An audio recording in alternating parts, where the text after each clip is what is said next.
All right, good morning, Rando fans.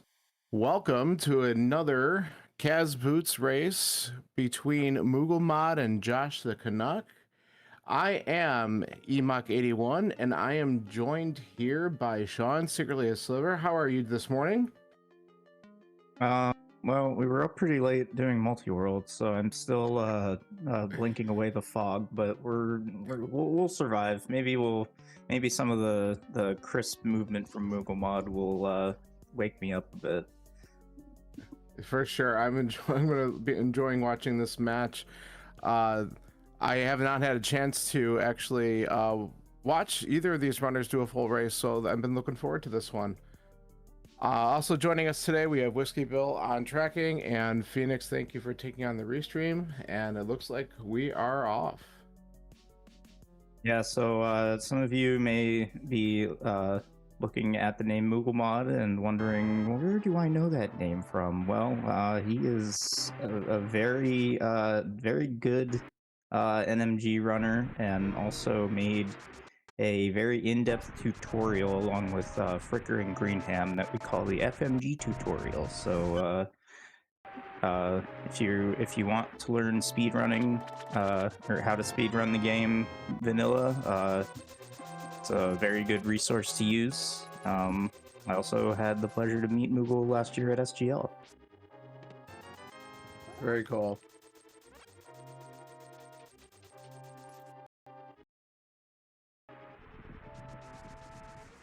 So I know so far on each runner's side, we did see them get a bottle in Link's house, but I don't think we saw anything else major to start here. We're rich. Well, a lot of money. Yeah, oh yeah. So we've gotten a lot of money. That's very interesting for early on. Don't have to worry too much about funds for most of the seed.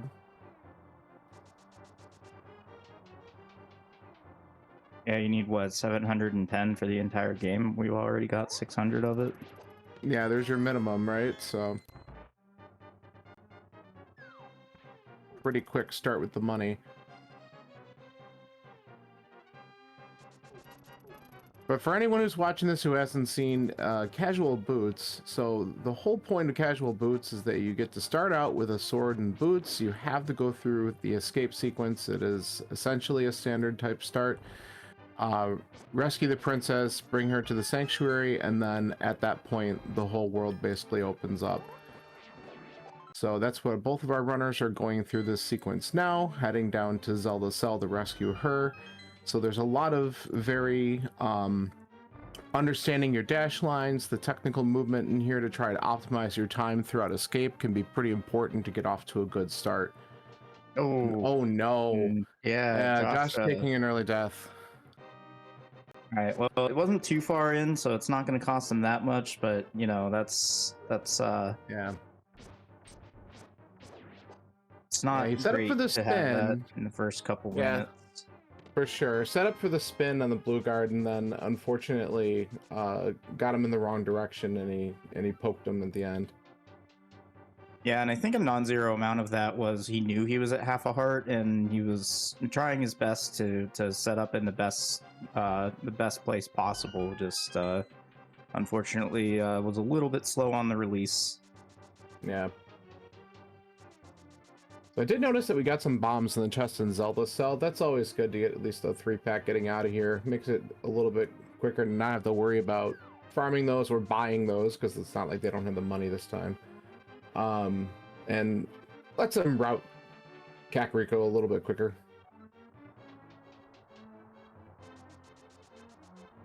Yeah, with a bottle and the money already in hand, there's really not a great reason to deviate from the classic Kakariko into South Shore, because we can just get everything at this point. Yeah, I won't be surprised unless they get something in the back of Escape that diverts them. I'm anticipating seeing both runners probably just do that for the density of checks. Yeah, the only diversion that I could think of right now would be a bow. But even then, I think you still kind of do the Kakariko and South Shore to try and find something to light your way. Fair enough.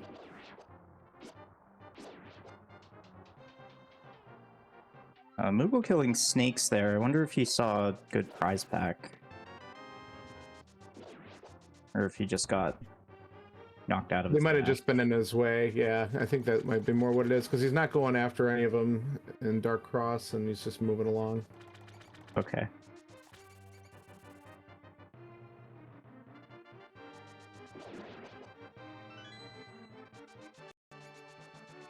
So you see Moogle lining up on that torch there, so that he can dash upwards and dash straight through the door. That's what we call a key dash.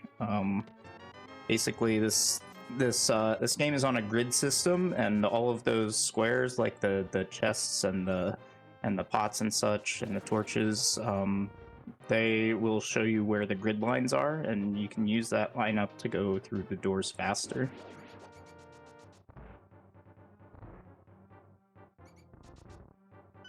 Alright, we're just exiting escape here, getting sniped by a rat. But a nice solid about 5 minutes, 15 seconds once he gets control, and oh, there's our map in the Sank chest. By the way, we usually time for NMG, it was a 5:10. When it hits 5:10, once he hits the door. It's once the screen scrolls to the top. Got it.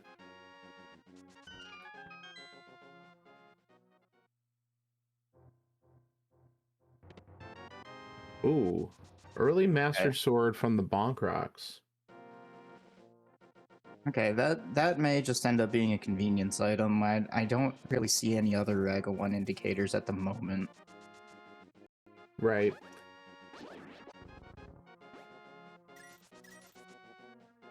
Still, I'm sure that's going to be in the back of everyone's head watching this, is when do we start to possibly see a lamp show up, or maybe the Moon Pearl show up and kind of make us think that that's a play, right? Oh, we got a hammer on you know Lumberjack what? Ledge. Okay, I well, think we're going to be doing AGA 1 anyway.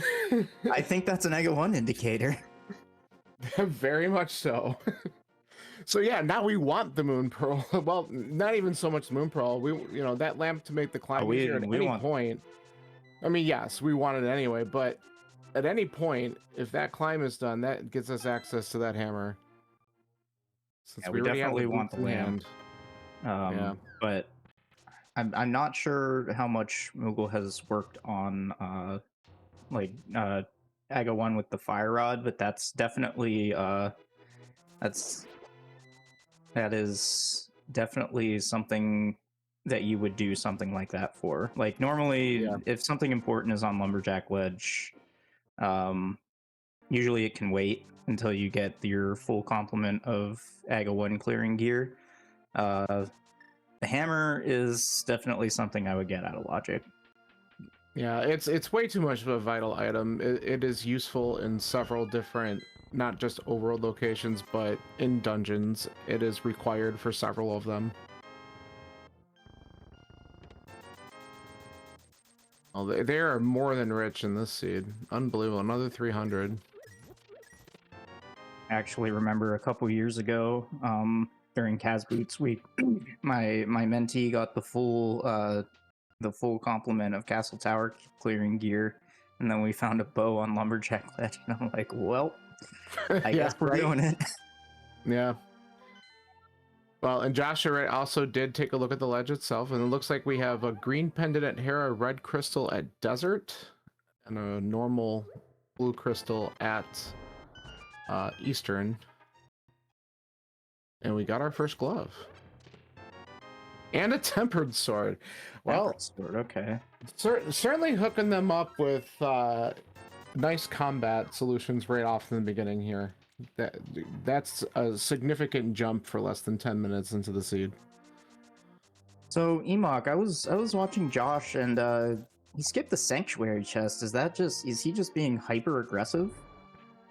No, Josh was probably paying attention to what he had picked up, because we know that there is a map somewhere in Escape. So if they were counting their items and recognized that he found them all, there's no need to open that chest. It's just a map that doesn't do anything. And there's our lamp. And yeah, so we have access to that hammer already, which is pretty wild. Now, the only reason I see not to do that is that you only have 3 hearts, but Tempered Sword in Castle Towers makes it kind of kind of automatic, Yes. honestly. Yep, and you know that's definitely the one thing for anyone who's newer to Link to the Past in general. If you're not feeling super strong about your combat, I could totally understand why that might kind of hold you back a little bit. But this seed very clearly is handing you what you need in order to be able to get that hammer quickly. And I think we also saw an ice rod in the back of the Yeah, bar, so we don't even hunt that today. that obviously means that Turtle Rock is a pendant, but uh,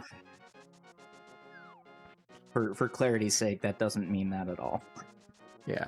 Just, And I do like Gumby's point in chat. Just, yeah, do the South Shore check still before Aga 1. I mean, you could probably pick up some health. There's definitely some other benefits of doing that too, just to get those out of the way, because there's a good chance there's going to be at least a couple items down here that'll be either helpful or just plain old required for this game at some point.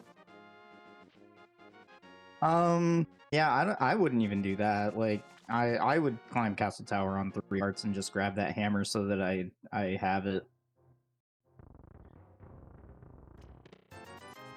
Yeah, I might be more inclined to do that too, but I can understand with some, you know, hey, if I get a couple hearts, it makes the climb a little bit easier, and I'm probably going to do these checks anyway. So it's not like it's a complete, it's not really unless you get like absolutely nothing down here, then it might feel like it's a waste of time, but more than likely there's going to be something that's going to be of some help besides just more cash that they don't need. I'd hardly call it a waste of time because, like you said, there's almost zero way that you ever skip these checks. Right.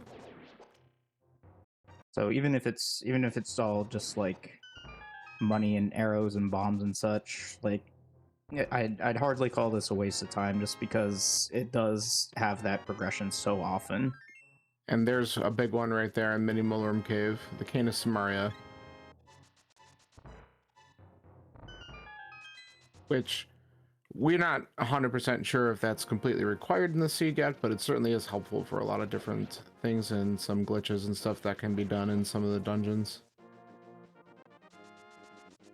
Chat pointing out that if once you do Aga 1, you can go straight to pod, but I probably would not do that because you actually do have to save and quit and go grab that hammer. So Right. you would have to make the journey back to pod anyway.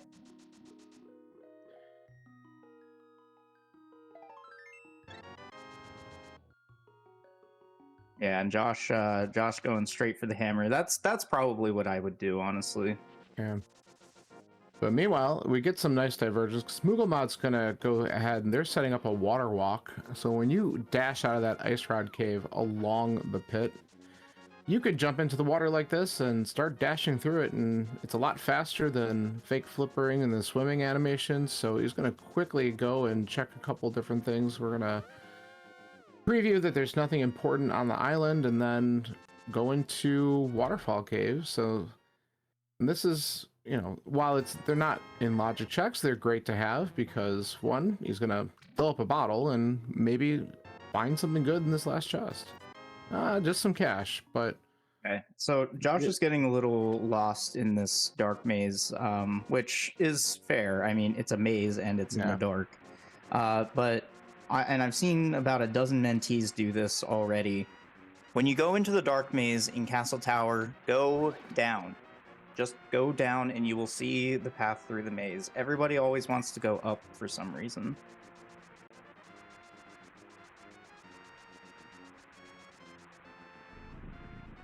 we are getting a Zora check here. Oh, vanilla flippers. Nice. That's a find. So wait, why did Josh just take the time to kill that stunned enemy? Well, in the room that we were just in before, there was a key drop in there, which means that our enemy actually held a small key that needed to be picked up in order to open up the locked door in that room. Not that enemy. Not that enemy. Sorry, I didn't see that one. I thought it was looking at a different one. I was paying attention to Mooglemod. My bad. But was there a stun prize in it? Yeah, it was for the stun prize. Okay. And what did we have for stun prize in the seed? I didn't catch it. Just 1 rupee. So a stun Oh, prize. So gross. normally for when you kill an enemy, they have a 50% chance to drop something, and they are part of what's called a prize pack. So so you saw those 2 guards just dropped a pack of arrows and a heart. So because we know what prize packs are, if you were to kill another enemy in that same prize pack, it has a 50-50 chance to drop the next thing in that prize pack, which is another bundle of 5 arrows. But if you kill a stunned enemy, that has a special prize pack associated with it. That in Rando we randomize that, so we call that the stun prize. So when you kill a stunned enemy, it drops 100% of the time, but it only drops one. It only ever drops one thing. In this case, it is 1 rupee, but it can be pretty useful sometimes if it's hearts or magic or a fairy.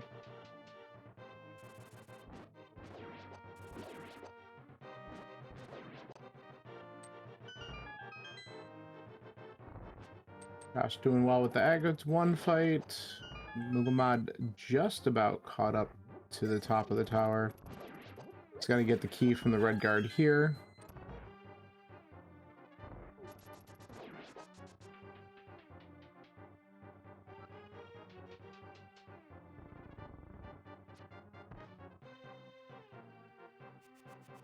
Ooh, yeah.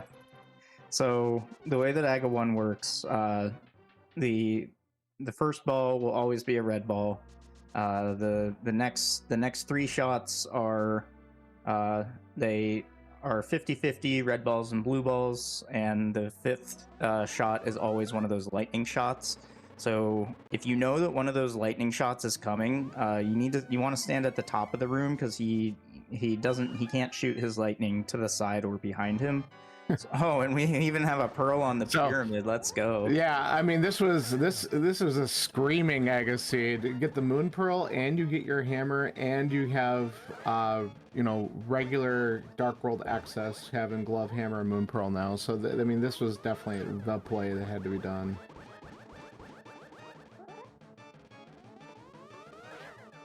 Josh kissing the priest, just because for the love of the game. Not even getting any hearts. Yeah.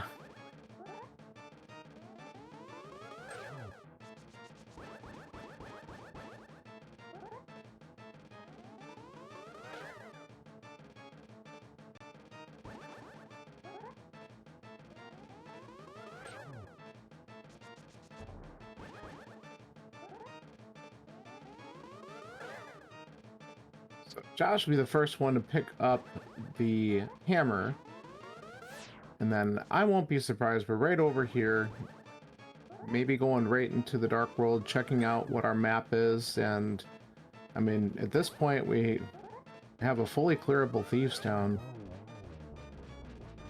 but oh no, we're gonna go up the mountain. Interesting call. Yeah, so there's only 2 checks up here, and like you said, we have Dark World access, so yeah, not really sure what this play is, but I'm sure Josh and his mentor Rabid Wombat are consulting on this, and they have a good reason for it.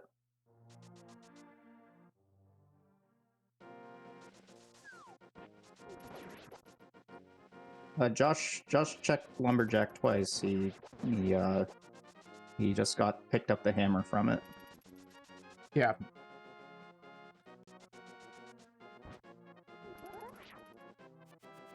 And Mugamad knows it's there too, but they're deciding to go up and check out some of the locations over here by Eastern, so check in with Saha. And we knew that Hera was the green pennant. Did he not do a map check? Maybe he didn't do one earlier. Maybe he didn't, but also I don't really like talking to Saha on seeds that are generated through the main website. Yeah. because Saha has 3 text boxes, and that's really slow to talk to him. Plus, you're going to be checking the map in both worlds anyway, so you're going to get that information that way. Right. And we just got a glance at our Dark World map. So Pod and Skull Woods are the other pendant dungeons, with the other red crystal being at Mire. And we also have to realize like the mountain ascent is going to be a bit easier for Josh because he's still sitting on 3 hearts. He didn't get the extra 2 hearts from the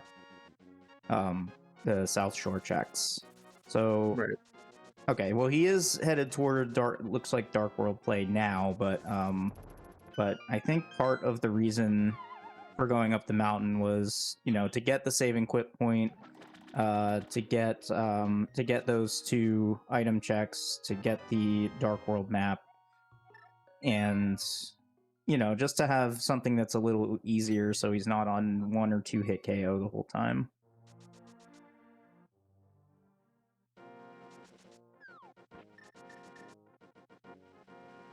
Yeah, and now that we know that Thieves Town's a crystal, I won't be surprised if that's the play. I mean, they could dip into Skull Woods possibly and look around. Since it's a pendant, they might just do a couple quick checks in there, but it looks like we're coming down to the village, which I'm not surprised about. Yeah, I think So we I gotta think I think the Skullwoods decision comes down to like, when do you want to do North Dark World, or do you want to just leave it there to make North Dark World more appealing? Because it's very easy to just like completely write off Graveyard Ledge and just say, well, it's a one-off and it takes forever to get there. So sometimes runners will intentionally leave nearby checks there just to make you come back for the slow check. So we just got 2 items here that might be pretty important. Well, one for sure, Josh Canuck found his bow in Chess Game, and Mughal found the book in Hype Cave. So that opens up a couple different things on each side. So we have Eastern Palace could be beaten with that bow, and that book, it does open up Desert. Yeah, it's kind of annoying to find that book here though, because now you have to come back when you get a mirror and get Bombo's tablet.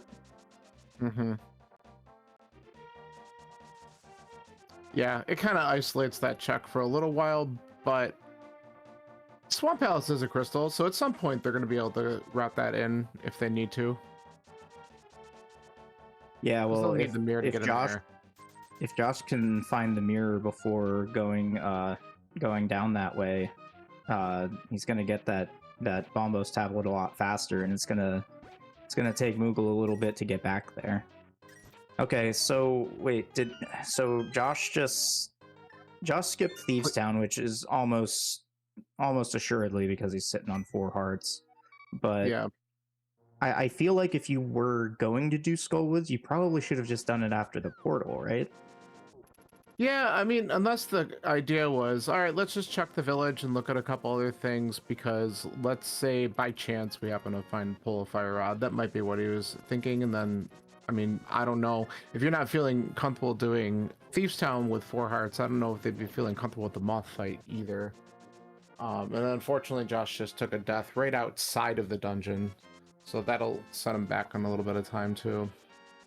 Yeah, and so when you take a death like that, you have to do some recovery strats, and I think Josh is doing the right thing here, because so now if you just go right back to village and back to where you were, that's just a straight time loss, right? But now we can take this time to kind of reroute a little bit, get some of the stuff that we skipped before, and we're like actively progressing the game this way, even though it wasn't necessarily the way that we had planned initially.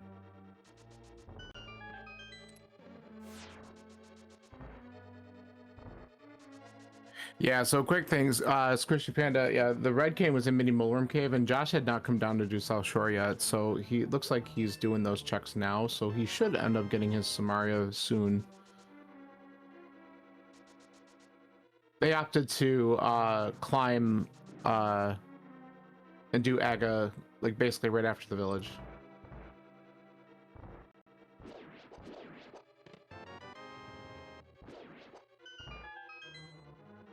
Josh has just been on super low health this whole seed.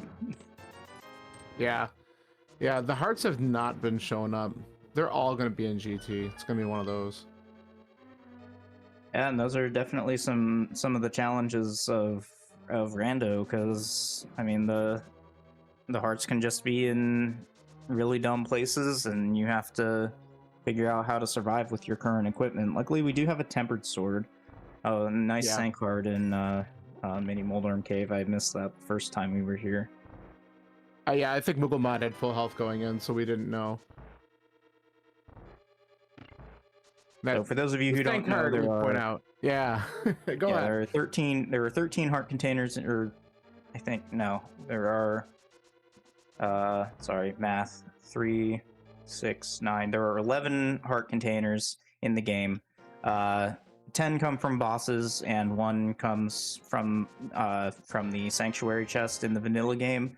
And the one that is normally in the sanctuary chest is the only one that fills your health right away.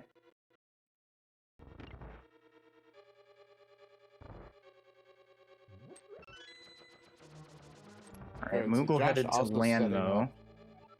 Yeah, and Josh is also setting up for the water walk, so I'm guessing by the time we're done here, they should also have their flippers if they can get themselves up to Zora.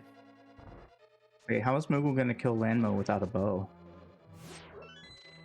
Well, there's actually quite a few things that can kill Lambo. Lambo will die fairly easily to some Ice Rod shots, so 2 Ice Rod shots in each Lamolo will actually kill it.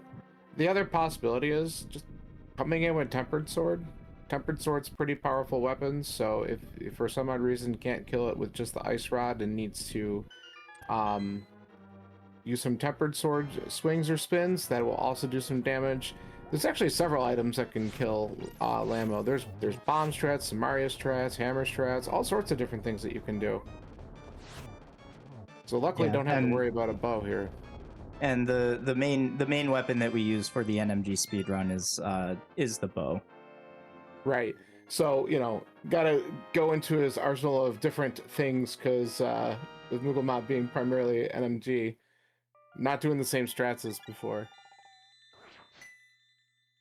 You haven't played Rando until you've had to kill Lambo with Samaria. That's right for now. Samaria, the sneaky boss killing machine.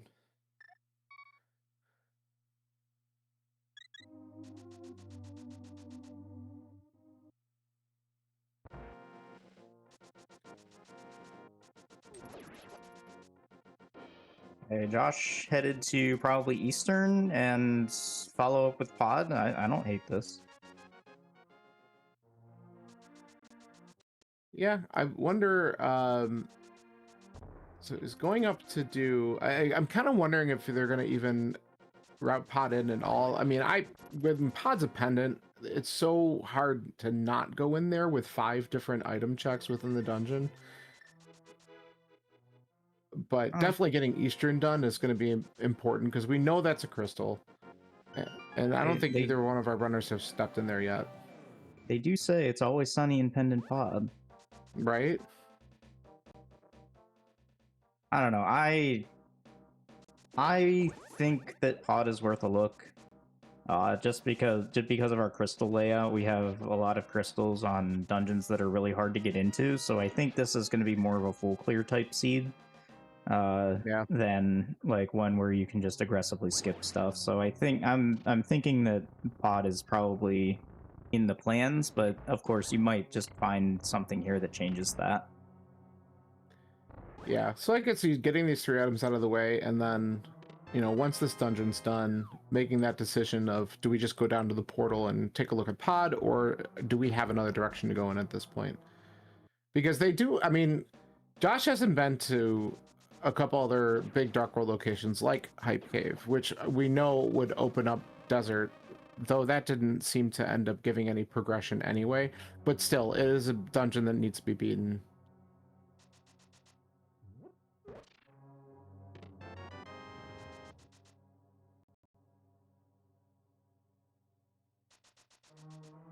Moogle just gonna clear out Skullwoods.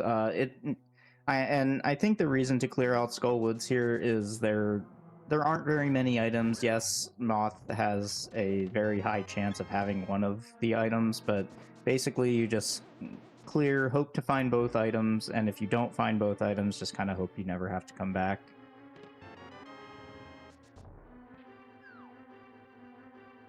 Yeah, especially with it being a pendant. Get what you can, leave, and hope for the best.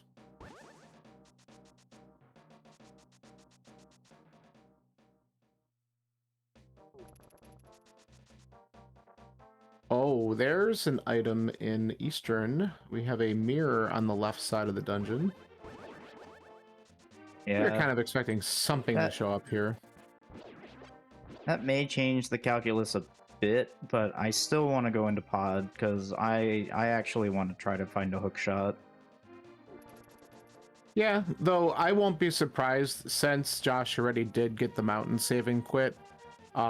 If that's where they end up going next, because with Mirror and Hammer, they can go over to the other side of the mountain and do things like Spiral Cave and Paradox, and likely find some kind of progression there too.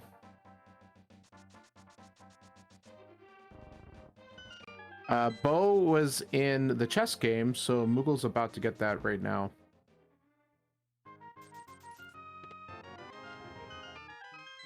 And there it is.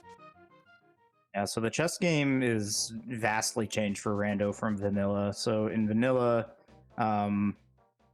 you pay the guy, and then you can only ever get the heart piece on the second chest opening, and it's a 1 out of 16 chance for you to get it. And that's definitely a challenge when you're speedrunning and trying to, get a good time and hit that 1 out of 32 chance. But for Rando, we just give you the item because that's not fun to have to pay the guy over and over again. Yeah, and it's always on the second chest that you open, just like it is in general. But then the other thing that's changed is Dig Game, which I don't think we've seen either runner get down to at this point, or maybe we did see one of them. But Dig Game, normally you have to hope for some nice RNG fortune to be able to find the piece of heart that's in there in the vanilla game, but it's fixed to be one of your first 30 digs. So if you just get out there and dig as many holes as you can, you'll get the item. Yeah, so for dig game in the vanilla game, you have to dig 25 times, and then for every dig starting with the 25th has a 1 out of 32 chance to drop the heart piece. So yeah, it's That's tough. it's not great. You can probably see why we changed it. Yep. Especially for anyone not just doing an NMG, but 100%. That could be enraging after a while. Yep, that's definitely a challenge for the 100% speed run.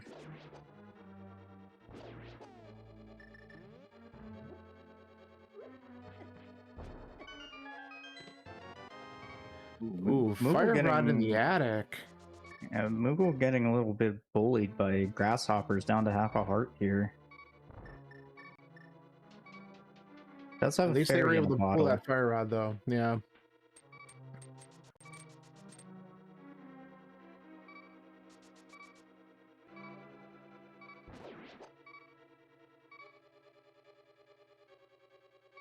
So it looks like Josh we are going to now- see the pod play. Yeah. it's good. Yeah, I like going to pod here on Josh's side. You want to go back to Village of Outcasts. Oh, what's that? A Snapdragon into a murder dactyl? Yeah. But he's got the fairy in a bottle, so he'll be able to continue along from here. But yeah, kind of got bullied there by the enemies on that screen. Butter sword in blind cell. So just a quick thing for all you mentees or those who don't know that are not mentees. If you're coming from the portal and you're going toward Palace of Darkness, you can just go straight up, and then once you're above the tree, you can go straight to the left to dodge that murder dactyl. Yeah. That is my chosen route as well. Avoid all the garbage down there. Well, it also prevents you from backtracking because the way that you would have to do it on the line that Josh took, you end up having to backtrack something like 16 tiles. Mm.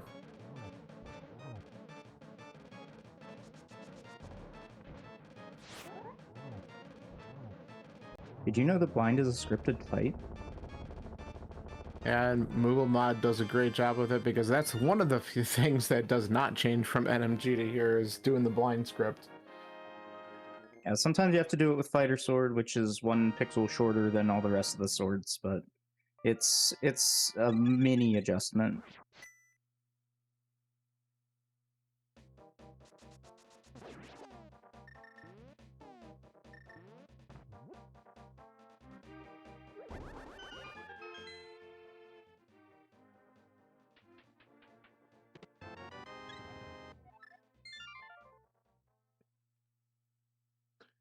Alright, so it looks like so far in pod, as Josh just found a couple keys and that's it so far. So pod routing is interesting. There's always at minimum 4 small keys in the front of pod.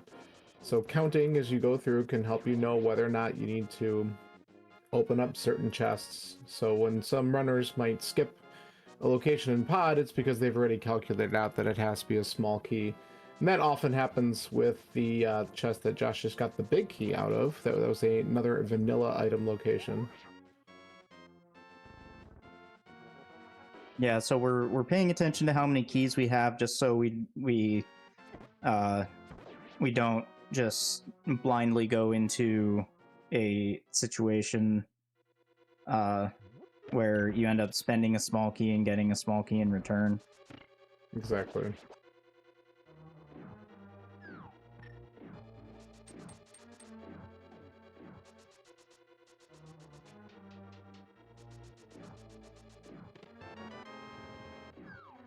Let's see what's on the right side of pod here.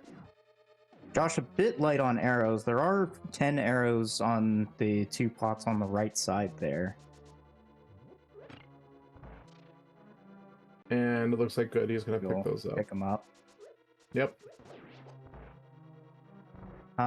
Mirroring out. I'm surprised he didn't hammer and jump down there. Yeah, that might be a little bit quicker to just hammer and jump down because you don't have to go through these extra screen transitions here. Because it'll just take you to the door that's down here in this lower area. And since you have the boots, you could either bonk up to here to hit the switch, or you can go across, and they have Samaria, so they could do it that way, or throw a bomb at it. Like, there's a lot of different ways to handle that room. Yeah, so the Samaria strat is called the auto stair extension, and it's a little bit niche, I would say. So may not know it, but you would definitely expect at this point for them to at least have learned like a bomb strat, or like you said, just bonk over and hit the switch. Yeah. And I'm guessing we got 2 small keys down here. Yep. So we'll be able to skip Harmless Hellway. So that's an example of if you've already done all the other checks in the dungeon to this point, and you have 2 keys coming out of U-shape room, your last key is going to be in Harmless Hellway. There's no reason to open up that door. Well, actually, Josh spent a key already, so I think Harmless Hellway has something, and his calculus is thrown off. Yeah, he's going back. Oh, did he? So did he spend it on the door to Dark Maze? Because I didn't notice that he opened that. Okay, yeah, so that's different. he went to do Dark Maze first, but I think his mentor said, "Hey, do right side first, so that you don't have to like do the Dark Maze twice, basically." I saw him walk over there, but I didn't notice that the door unlocked because I think the feed jumped at the time and I didn't see that the door was open. So yeah, that's a good call that he went back to check that. I mean, yeah, it was only $20, but it could have been something else in there. But unfortunately, this pod dev not coming up with anything yet. But is Josh setting up to kill Helma here? I don't know why else you would have the mirror out. I think I would just like cut my losses, save and quit after not finding anything here in pod. Unless they're planning on doing, yeah, okay, now they're going to. Yeah, there we go. I said the only other thing that they could do in this whole area right now would probably go all the way up to Catfish, but you could just save and quit to the Yeah. pyramid to do that at this point. Yeah, so Aga 1 now is we'll dead, see. and we have the mirror, Yeah. so a save and quit from any Dark World location is going to put you on top of the pyramid. So like you can just run to Catfish at any time. Right. I think though, I think for Josh, I think it's time to go back to VOO, because at this point you've done pretty much everything else. And you have to know at this point that you left something over there. Well, it looks like they're gonna just do the Hype Cave play, which that does give them access to desert. But yeah, because they And didn't set foot in Turtle Rock at all, did they? In Turtle Rock, or we not don't have Turtle Rock. the- I meant Thieves Town. Thieves Town. I'm sorry. Thieves Town. No, they did the Village of Outcasts and then left Thieves And Town then for with later. Skull Woods, right? Yeah, and died. Oh, that's right. Because when he died outside of Skull Woods, he didn't get back yet. All right. Okay, so there's that book, and we will. I think we're gonna get to see what's on Bombo's tablet here, and if it's something important, Moogle's not gonna get back there for a while.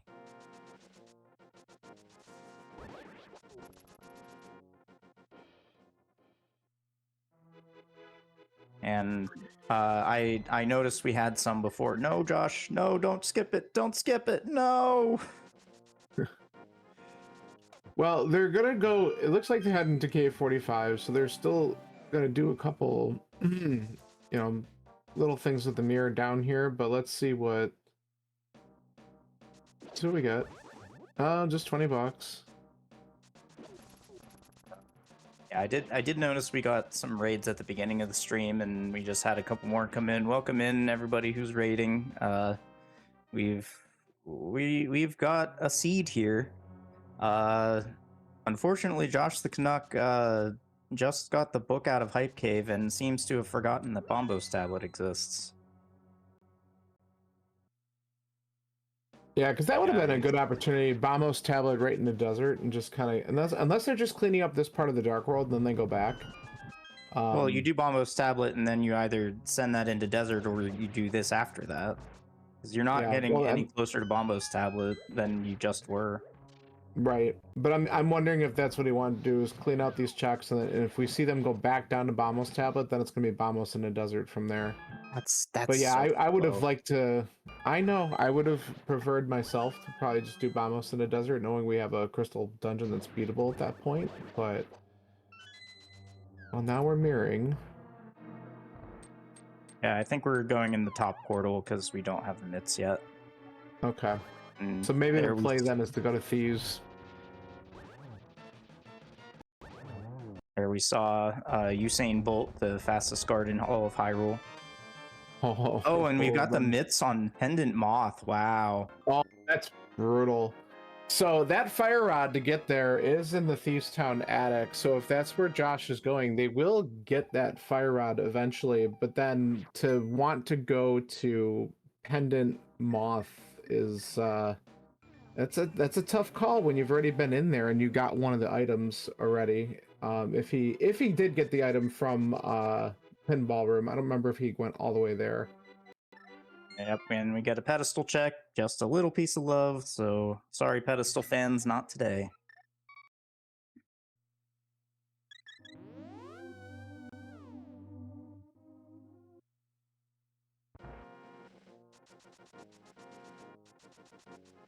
Alright, let's see what Moogle wants to do next. Looks like headed to King's Tomb.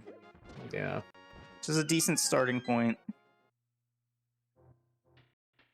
And Josh will go into Thieves Town, and because Josh already has cleared Pod for nothing, I wonder if he just goes back to Skull Woods to make sure he didn't miss anything there.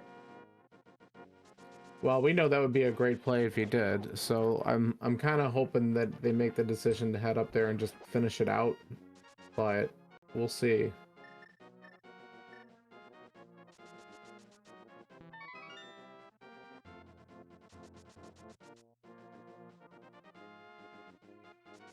So we did get a mushroom at some point. I mean, Moogle should be not in. eventually he is just going to get funneled into the mitts because the mitts lock Yeah. a lot of locations. So, so it won't be too incredibly long until he ends up getting there. It's just every minute that he spends not pursuing those mitts is just widening that gap. Yeah, and then there's a couple dangerous things that are open right now, like a lot of the East Death Mountain play, which still could have something valuable, but it's not going to be the mitts for some solid progression here. He's going the slow way, but I think Moogle's. Does Moogle not realize he has flippers? I think he was setting up a fake flipper and then was reminded that he has the flippers and can just swim there. So we're gonna see our first dip in the Ice Palace, which is a great play. We got everything we need to beat it. Let's see what we end up getting here. And we're paying attention to the logic here to see if like what's well, I guess if you icebreaker, that makes less sense to pay attention to the logic to see if hookshot can be here. Yeah. If you take the bomb jump route, you can end up if you check the logical chests minus iced tea, you can end up making some aggressive skips. But our first chest kills that idea, so we're ice breaking. Yeah, getting that early key would be pretty nice. We're looking for not just the hook shot, but we still need to get a flute to get access to the mire area. We need at least one medallion, possibly two, because we don't have that information yet. So there's still quite a few items that these runners need to find as we're going through here. And a good point from chat, doesn't hookshot potentially make Ice Palace out of logic? Yes, but if you have access to a dungeon and you can get the crystal from inside, you should usually just do that, in logic or not, because you need the crystals to complete the game. And like the knowledge that these things are out of logic is not really that valuable, so like you can full clear the dungeon, doesn't really matter what's in or out of logic because you're gonna do it all anyway, so there's no reason not to do this, I think. IP big key was in the icebreaker chest, so vanilla.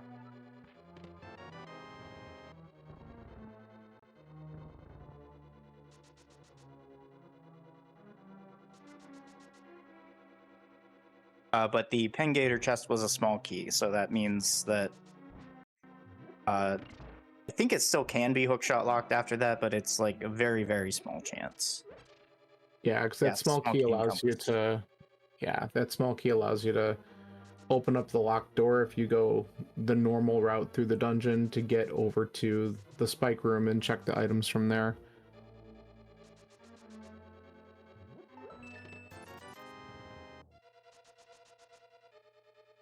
Yeah, I think the earlier comment was saying maybe hold off on ice because it could potentially be out of logic, and I'm saying like I don't think there's any reason to hold off on it at this point. No, especially if you know how to do... I know, yeah, logic this, but you have Samaria, you can icebreaker in here, and you have, you know, a glove hammer and fire to get in. Do it. Like, it's accessible to you. You could just get it out of the way. If you do find something super important in there, it can be in the back of your head logic-wise, but I don't... How many times have I gone through and done ice and seen hookshot show up in places like Ice Tea Room? It's... No. Moogle's... Okay, Moogle has a blue potion. Yeah. I was a little concerned that his magic was low. Probably should have held off on the blue potion until you drained your magic bar shooting into Cold Stare. Yeah, and one of the other things that, for some of our new runners, if you're not aware, there's a really great strat with Cold Stare that you can do. If you're walking into this fight with sword beams, you can fire your fire rod, and if you hit the shell with the sword beam at the same frame, basically, there's probably a little bit of leeway. You can actually get like a double hit on it. So without half magic, you can get the shell off with fire rod with only having half a magic bar. So Mugelmod might have been able to do that and not have to burn the potion there, but either way, they were able to finish up the fight pretty quick.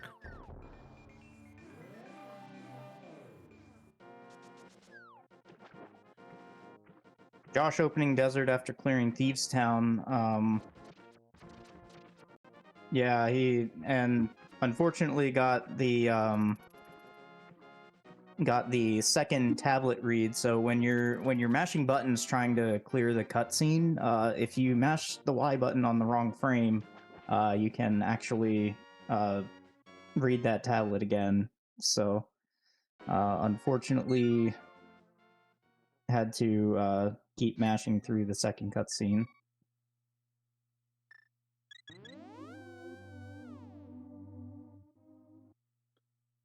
So our friend under the bridge was holding on to a stack of bombs, so there wasn't anything there. And now I'm wondering if we are gonna... Yes, I think we have Mugelmod going up and doing a mountain play, which, with everything they have, makes some sense. Yeah, the only thing he doesn't have is the hook shot. Yes, but there's also a chance. Like, I'm kind of wondering, since we have mitts, we haven't seen anything on the east side of the mountain at all yet. If they run into a medallion or two, there's a chance that they could actually get into Turtle Rock. And that could be a place that could hide Hookshot. Yeah. So and like Moogle's done so much of everything down below that like there's just really nothing else for him down there. Like there's Bombo's tablet, but again, we don't ever want to get back there. So like there's just so much density on the mountain for them to attack right now. Right, and he's avoiding the pod play, which we know didn't end up panning out, unfortunately, for Josh. So this is probably a very good play based off of what we know at this point. So we'll see what he finds. Yeah, and his mentor's name is Coin Chaser, not Pendant Chaser. So so that means that well, I mean, the Skullwoods play notwithstanding. Yeah. So Coin Chaser we're gonna really jump like right. The dodge pendant pod. Right. Yeah, right into Spike Cave, which I mean, if you have to climb this way anyway, and you have the magic to get out, is probably just the right call. We're okay. Just gonna save and quit, not deal with running out. Yeah. So that does put him on the pyramid, but he could just mirror and go back up the mountain from there. Yeah, it's a little bit slow, but like if he ends up trying to run out of there and he like drains all his magic, then you kind of have to prioritize getting to Super Bunny Cave in order to refill it, and then that just makes the rest of your route less efficient. So I don't know, it's preference, I guess. I mean, the important thing is at least that check is over, and they know that that's, you know, not it, so we'll keep on going.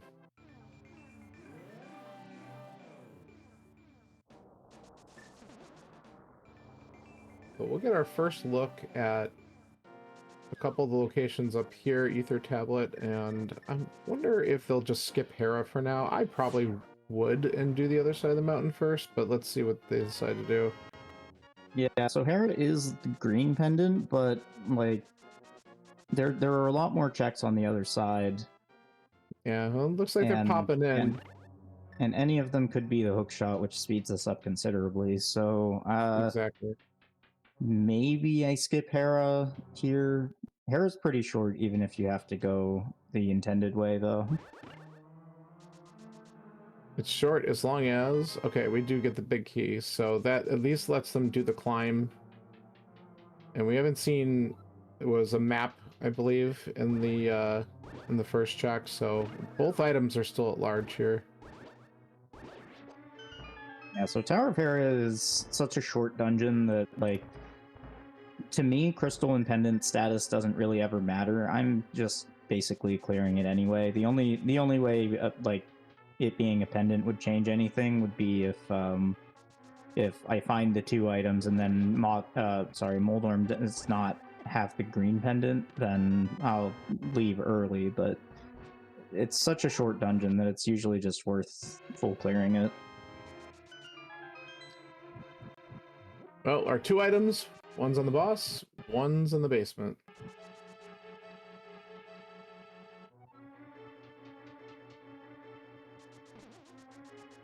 So then you got to make that decision. Do you commit to Hera Basement or skip that one because it takes a little bit of time? Oh, I'm not even thinking about Hera Basement. Hera Basement doesn't exist. Okay, fair enough.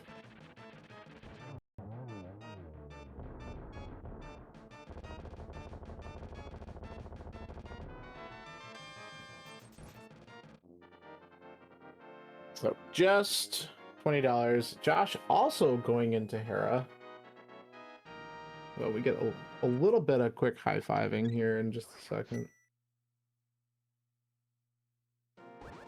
And, yep. Google's leaving that last item behind. We'll see if that ends up being the right call or not. Now, for Josh, because he doesn't have the mitts yet, that's completely different. Like, Correct. I think Josh should do the basement if it ends up having an item, which I should know because I was definitely paying attention. Yeah, the basement definitely has one. It was on Moldorm just dropped a red rupee, but the basement does have the second item. So yeah, this is what, like, one of the things that frustrated me a lot during my Mentor tournament run was I would ask a question and the answer was always it depends on everything. Mm-hmm. And I'm like, well, why is the answer always it depends? Well, it really does, and you see it side by side here. One person has the mitts, one person does not. So the best play or the highest value is different on either side because you're in a different situation, and that's what we mean when we say it depends.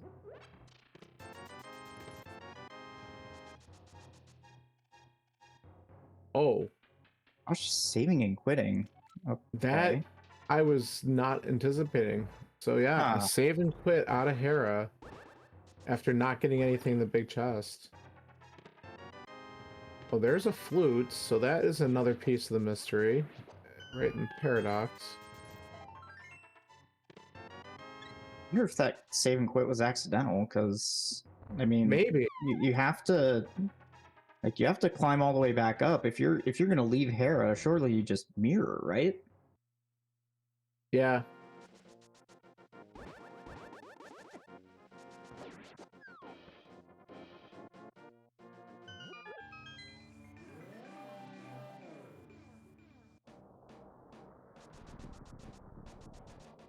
Moogle headed into Super Bunny Cave.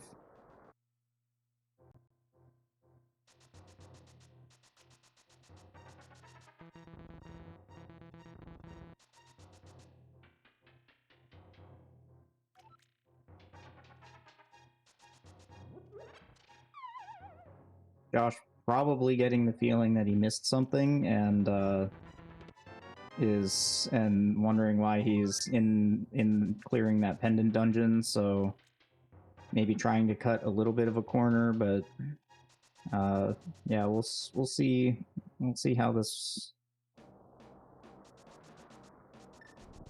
pans out. All right, what medallion do we need today? We need at least a Bombos. Yep. And then we got one check we could do in Hookshot Cave. Here's always the fun one. Let's see what's in the bonk chest. Hold that thought. I don't think he's going to, but hold that thought. Uh-huh. That's okay. I thought that was possible. Here we go. Oh boy. So Moogle Mod doing all right, first try every time. Yes. That's so good. Nope. Okay, I thought he was too low. I thought he was on the pixel and then moved off of it. All right. Oh. Just missed that one. Just leave it. Just leave it. Leave it behind. Yeah. Oh, yeah, there we go. Cheat code activated. Yeah. For anyone who hasn't seen that before, that is hovering. There's a handful of runners who are just really, really good at it. Not a skill that I have right now, but it's definitely something that would be pretty cool to learn. Where if you get the proper, well, you might be able, you could probably explain a lot better than me, but there's a nice little rhythm that you can get into with when you have boots that using that dash, you can actually hover over gaps. It's challenging. It's a really, really neat, neat trick that some people can do. And in a cave like Hookshot Cave, when you don't have the hookshot, if you're good enough at it, you can clean up those chests and possibly get something really important a little bit earlier than you might have been intended to. Yeah, so how that glitch works is the game only checks if Link is over a pit every other frame.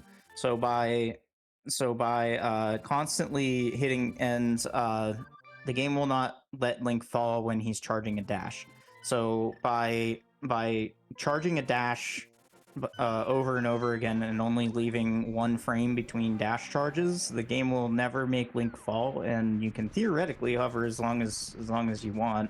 Like you said, there's a bit of a rhythm to it, and there's a special controller grip for it. There are plenty of tutorials on YouTube if somebody wants to try it for themselves. However, Mugo has been playing this game since I believe 2015, and that may even have been earlier than that. So he's had like 11 years at this point to play around with stuff like that. I would not recommend, if you're picking up this game for the first time, I would not recommend spending your time learning stuff like that. I would recommend working on general movement instead. Yeah, absolutely. That's definitely a nice advanced technique, but it can be a little bit niche. There's some great places. I mean, I've seen some people be able to hover things like the gap to get to Trinex and stuff like that, but in general, it's not required. It's just fun to do. And it can, yeah, like I said, if you find an item a little bit earlier than anticipated, than expected, it can open up a lot of different things.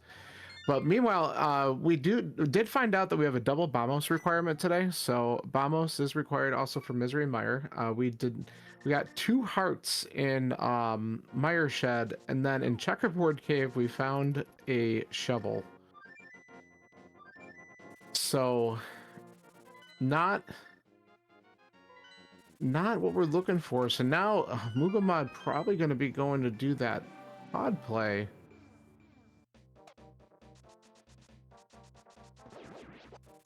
Which we know we didn't really see anything out of pod. That's if we got all 5 items out of it.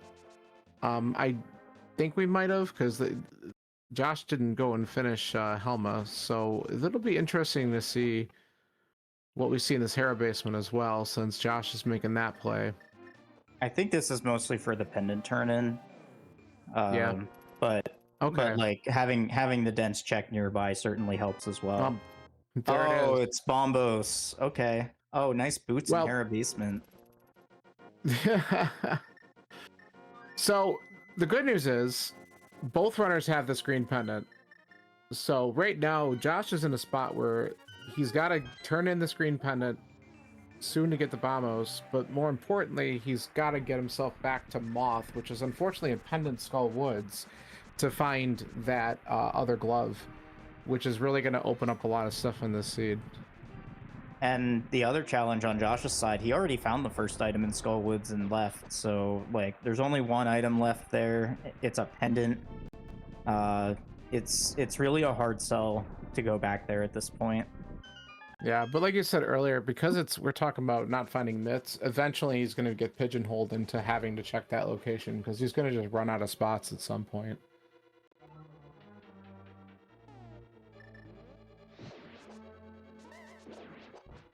So at this point, I think we're just looking for a hook shot, aren't we?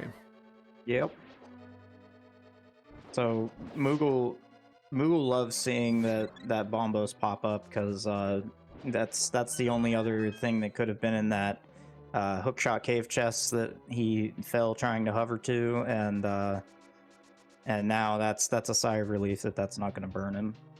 Right, because if all you need is the hook shot, it's not going to be there. So you're never going to need to go back to that spot. Okay, well, we're going in the village portal here. Josh has also not checked the pedestal, so I'm wondering if he's just gonna combo the moth kill with a pedestal check, because he has already done most of pod. So, look and see if you need to go back. Yeah. And it looks like Mugelmon found the big key in the spike chest here in Mire, had the small from the pot. It looks like they're just going to go right to Vidi and maybe come back in and look for items afterwards. Yeah, so Vitreous is one of the few bosses that can actually hold a small key. This can matter logically, but not really on Moogle's side. Moogle, please. Nice job kicking the block. But basically, this is what we call a Godmire, with that big key and spike chest. It's a we're basically hedging our bets and saying if Hookshot is on Vitreous, then we're done. But like coming back in doesn't waste that much time, so it's not really that big of a risk. No, and then, you know, it avoids possibly having to clear out every single check in the very front. Because if you do end up getting, let's say you get an item off Vitreous here, and even if it's not the hook, all you're doing is looking for one more thing if you go back in. And then you just leave.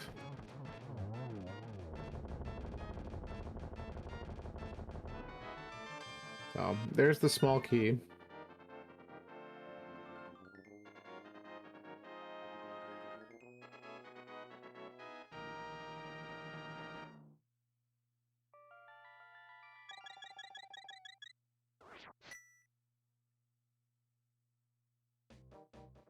So yeah, not surprised. Going back in, we're gonna check for items here.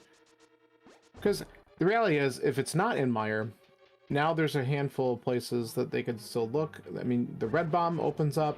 You also have all of TR that's accessible, and that is a place where Hookshot can very easily pop in.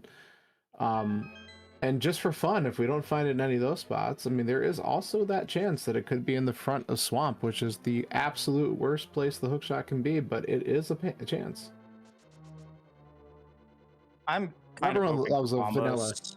I'm kind of hoping for Bombos tablet at this point, just because we've skipped it so many times on both sides.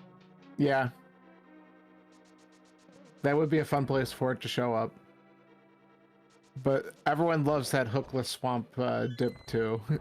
Panda's really hoping for the hookless swamp dip. We'll see what happens. I yelled at Panda too many times for going into hookless swamp, but he just wants it to work out.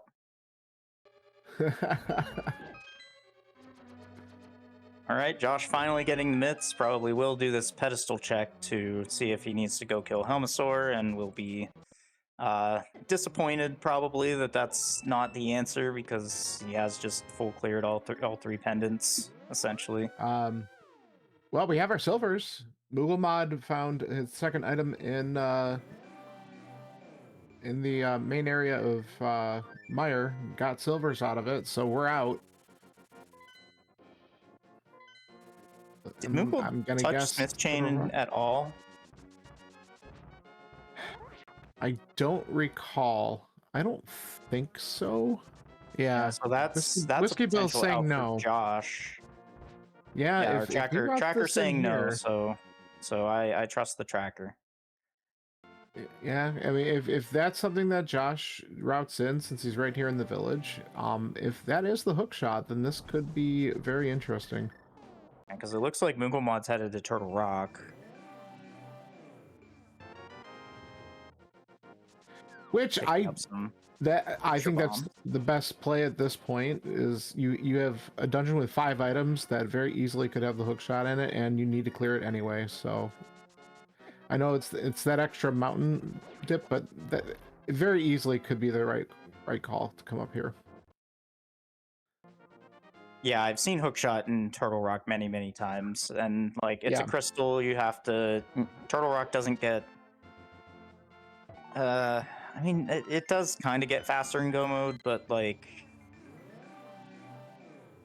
if it just ends up being here, then like everybody has to do that sequence. So And technically, there's 6 potential item checks because we also can route Mimic Cave in it if we don't find it by the time we get down there. So there's plenty of things to look at. Question from chat: can you only hover pits, or can you do swamp by hovering across from the big chest? You can only hover over pits that do not have ledges next to them. So in Swamp Palace, in the dungeon in question, Swamp Palace, all of the ledge between the big chest and the back is a ledge. It's not just a pit, so you cannot hover that.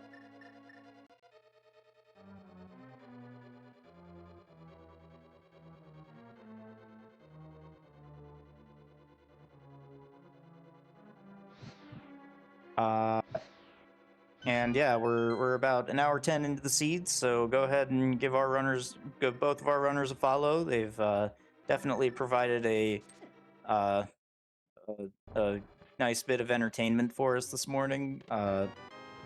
And thank you, Emok, for volunteering for tracking or for comms. I'm sorry, I'm still not quite awake yet. Thank you, Whiskey Bill, for tracking, the actual tracker. And thank you, Phoenix, for restreaming for us. Well, and thank you, Sean, for jumping in on comms, because at first it was possibly just going to be me, and then you're like, oh, I can do this too. And I appreciate you being here. Yeah, I had an unexpected schedule opening, so I figured just save you from yourself. That's probably the right call.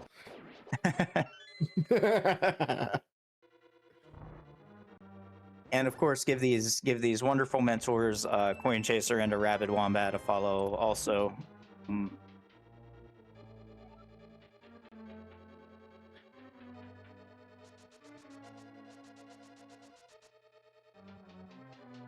Coin Chaser, I didn't even know Coin Chaser played A Link to the Past, though. He's been going hard on Zelda 2 recently.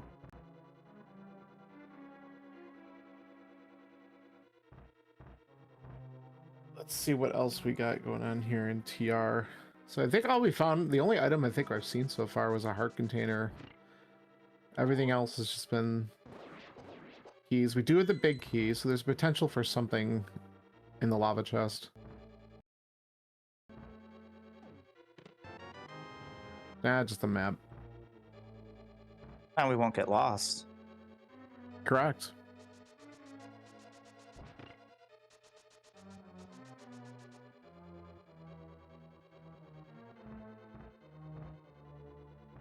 So Ice Palace for Josh the Canuck. We already know up here that this is not the answer. But you got to do it, right? Yeah, it's the crystal dungeon, so knocking out your crystal dungeons obviously is important. So get it done.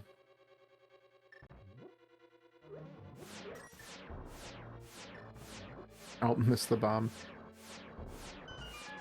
Yeah, that's a little finicky sometimes. Sometimes the bomb gets that huge momentum surge and just bounces right off the thing. Oh, I'm surprised Moogle's doing Mimic Cave first. I usually open the big chest first.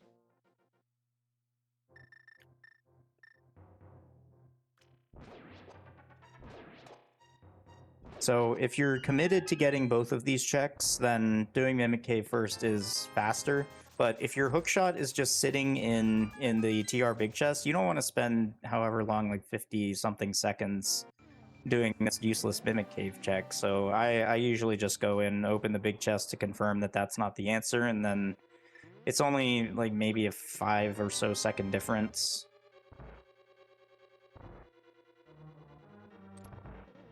It might be a little more than that, actually, because 2.5 for the chest opening, and then a little bit of walking plus 2 screen transitions.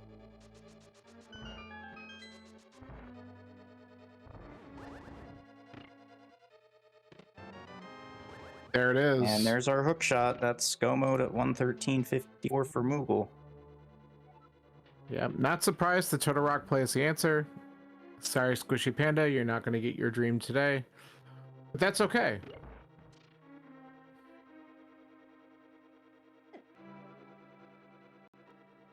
And yeah, just Josh basically last locating Mitts is really unfortunate, but I mean, I don't know how you sniff that out once you've already been to Skull Woods.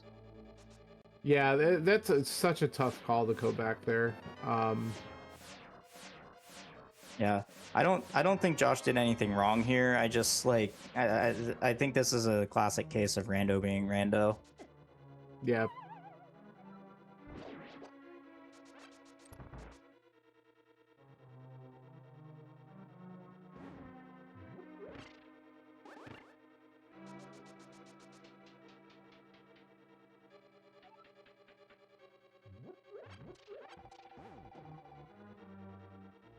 All right, so So I'm we're gonna guess obviously going to get Moogle a mod zero clean cycle. zero cycle on Yeah. Moogle's side, and nothing could ever Well- possibly go horribly wrong. Well, it started out by selecting Fire Rod first, and unfortunately that kind of killed going behind Trinox. I had to go back to the menu, and wasn't able to get back there in time, but it'll be clean enough. Got him. No scope from the booth. Commentator's curse.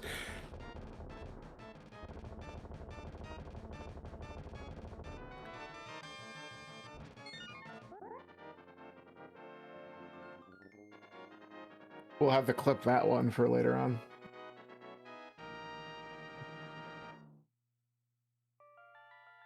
I also don't remember how much 100% Moogle has run. If he has it, it's not been very much. So I know he's not exactly. He may not exactly be practiced with Gold Sword strats on Trinex.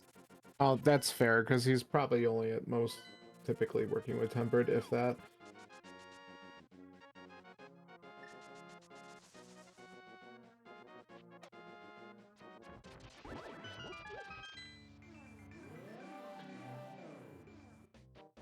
Alright, so Moogle's gonna come down, can go mode Swamp, one of the best feelings in the world when you don't have to hunt for anything in here. Yeah, I always get access to Swamp really early and then end up clearing it for no reason.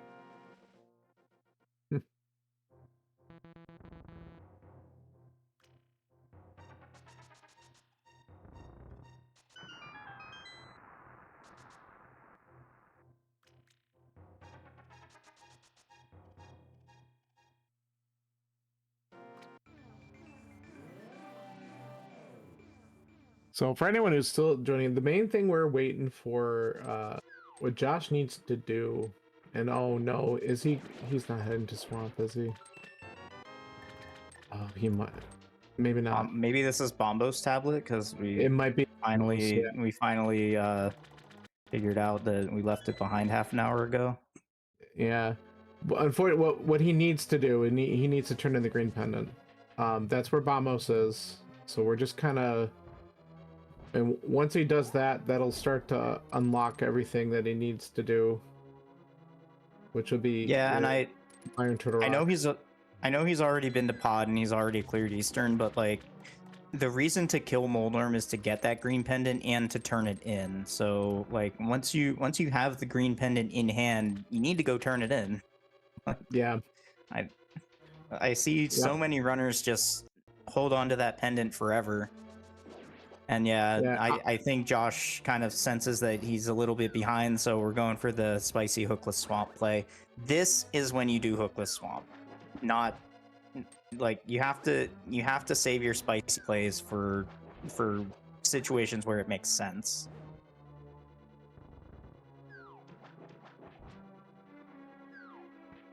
There we go. We got our diver down over on Moogle's side.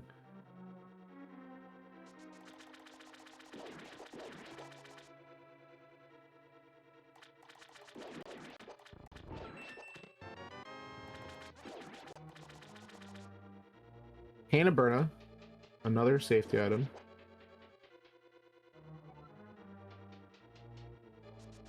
I never heard of Hookless Swamp before.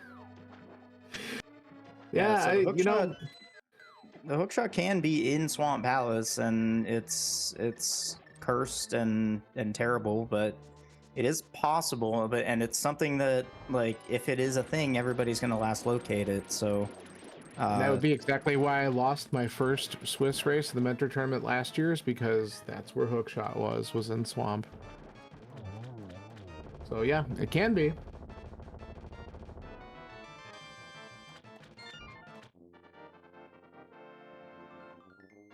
All right, so that would be crystal number 7 for Mulamad. well, guess that means he's going to Ganon's Tower. Is there something that we usually do with Ganon's Tower? I don't remember. I think so. So what we're looking at here, everyone, is to take a guess. Where do you think the GT big key will be? There are 22 different checks in GT that big key might show up in. We will number them based off the order that Mughal checks them in, and we will find out who guesses the closest. So put your numbers in chat, 1 through 22. If you want to extend the seat a bit, you'll be the one putting 22 in. I'm actually being told it's not in the budget to do Prices Right rules anymore, so make sure you get it exactly. No, there we go. So we need more guesses in there. Give us that exact number. Let's see what happens. Of course, right, naturally we have a 22 in there. Yeah, that's guessing will end whenever Moogle goes into the first room with checks in it. So I don't know. I'm feeling cool. 13. Middle of the road there. Maybe I'll pick the famous 6 that our friend Scanner always likes to pick. Let's see if it's an early one for him. Yeah, he even has an emote for that, doesn't he? Yes, he does. The Scanner 6. All right. Last second to get the guesses in as Mughal starts to go into Ganon's Tower here.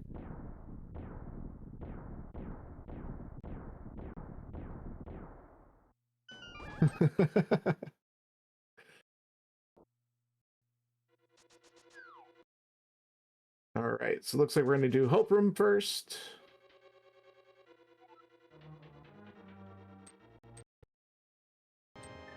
All right. All right, there's one like and we 2. did get looks like we did get a small key, so we're proceeding to the right side. This is the route in GT that I like to do.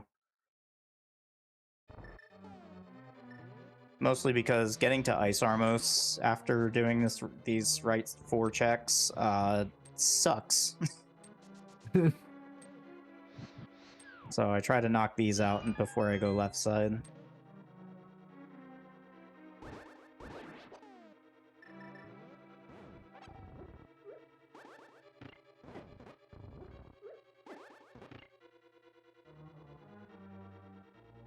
All right, so here we are. That's 3.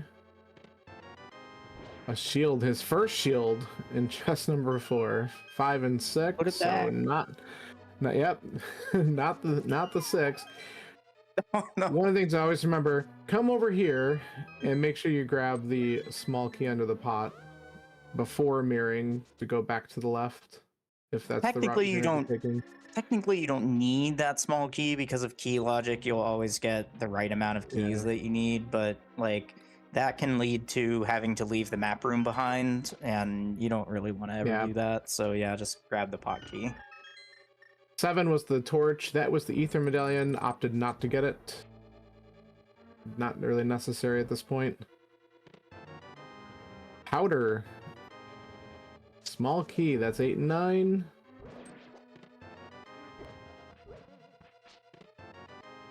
And 11. Oh, wow. 2 of the medallions just sitting here in GT. Oh, it had to be double Bombos because you needed those crystals to open and get the other 2 medallions. Yeah, there was no way around that. So we're up to 11. Still no big key.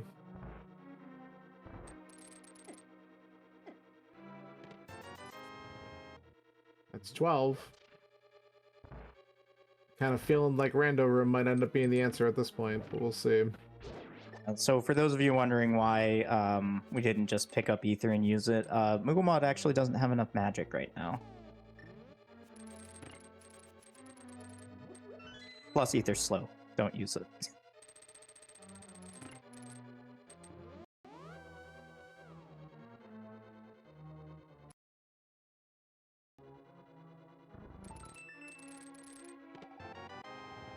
Well, Oh, now we have there, magic. That's 13. Yeah, that solves that. That solved that problem. That's what we were guessing, right? Where the half magic was. Right. Free half magic indeed.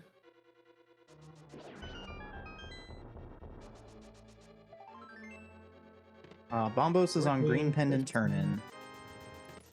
Which Josh does have the green pendant. 17. I see, what do we have? Spaces? No, Algo was the first one to say 17. Had to scroll up a little bit more.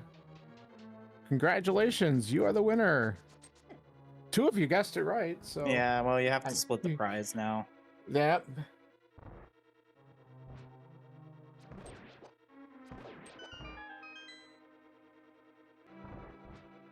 Although Algo's number is in his name, so that was a branding play. was. So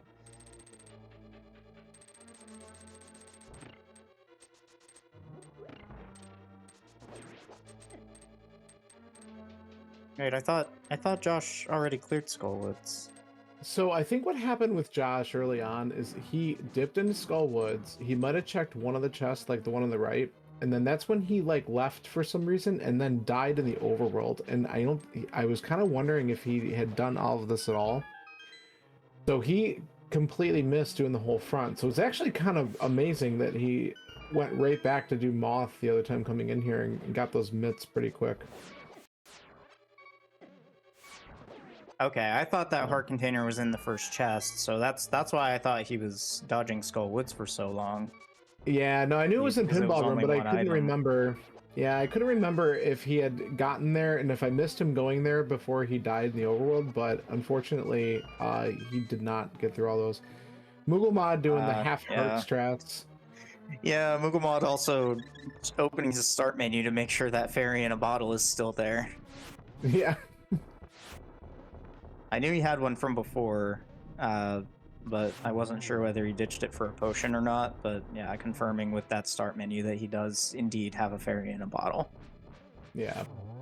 I mean, that Enter Fairy there, it's there for you to powder it if you need to, but when you do that, it also completely changes the behavior of Lambos and Lambo 2 here. They'll all start to spawn in at the same time on that first cycle, and it can disrupt your timing if you're used to tackling Lambo 2 in a certain way. So that happens if you either fairy that Anti-Fairy, or if you just stay in that room and let the Anti-Fairy despawn after hitting something. Yeah, and there are ways to take advantage of that, mostly using the Cane of Samaria, but that's not really a thing that we ever see, especially not in the Mentor Tournament. Sometimes I'll drop the VOD of me doing it, and people learn it and bust it out on Restream, but it's not something you ever expect people to do. No. And I'm pretty sure we mentioned the Samaria Lamo kill earlier too in chat, so yeah, it exists. It is a thing.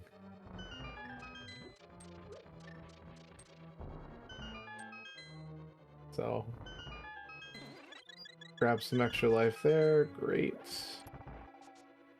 All right, the nice Moogle, thing hover. about Hover, you're a coward. Yes. Oh, he's let's going do to. it. He's going to. He must have Wow, there heard it me. is. What a play. Love it. Holy cow.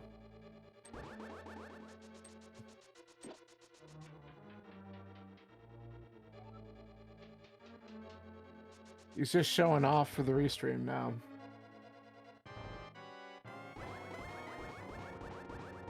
Nah, if you hover Hookshot Cave, but you don't attempt to hover Moldorm 2, you don't deserve to hover in races. That's not Josh true. is I just don't about to actually feel receive like that. Vamos. So now Yeah, Josh goes and Vamos. It's unfortunately a bit late, but at least now they have their progression to get into Mire and Turtle Rock. hopefully learning not to carry the green pendant for that long, because like Yeah. that's the reason that you completed that dungeon.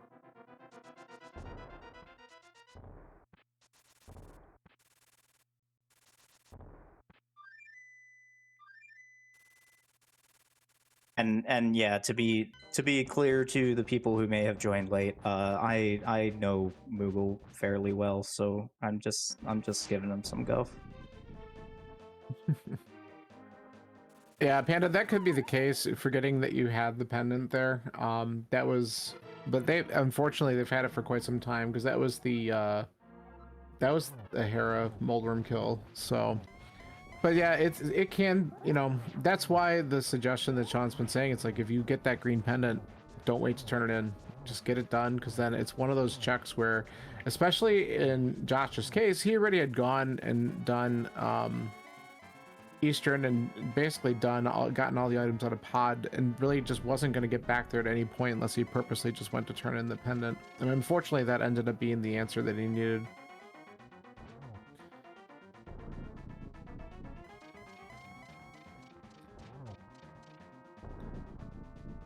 So, Mugamad just gonna be doing a nice little casual Ganon fight. Very comfortable with red mail, gold sword, silver arrows. I mean, this is. I think he's pretty maybe fought straightforward. Ganon a time or two. Yeah, Yeah, just a even little made bit. a whole tutorial about it.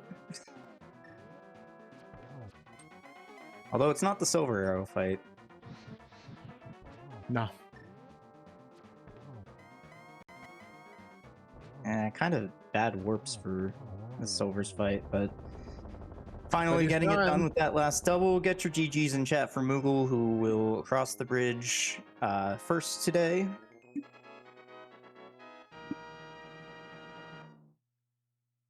And just a reminder to everybody, there's no need to forfeit your race for the sake of the restream. We're here as long as you're here. Yeah.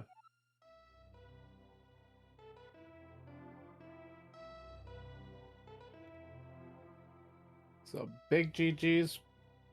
Moogle did fantastic with a finish time 1:31:14.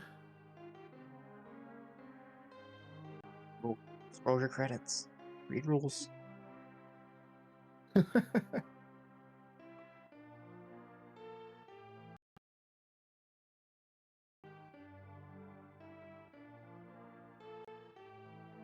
Well, Josh picking up grabbing silvers there. Yeah. Those are kind of free because you're still looking for hook. Like once you get bombos, you're absolutely coming straight here.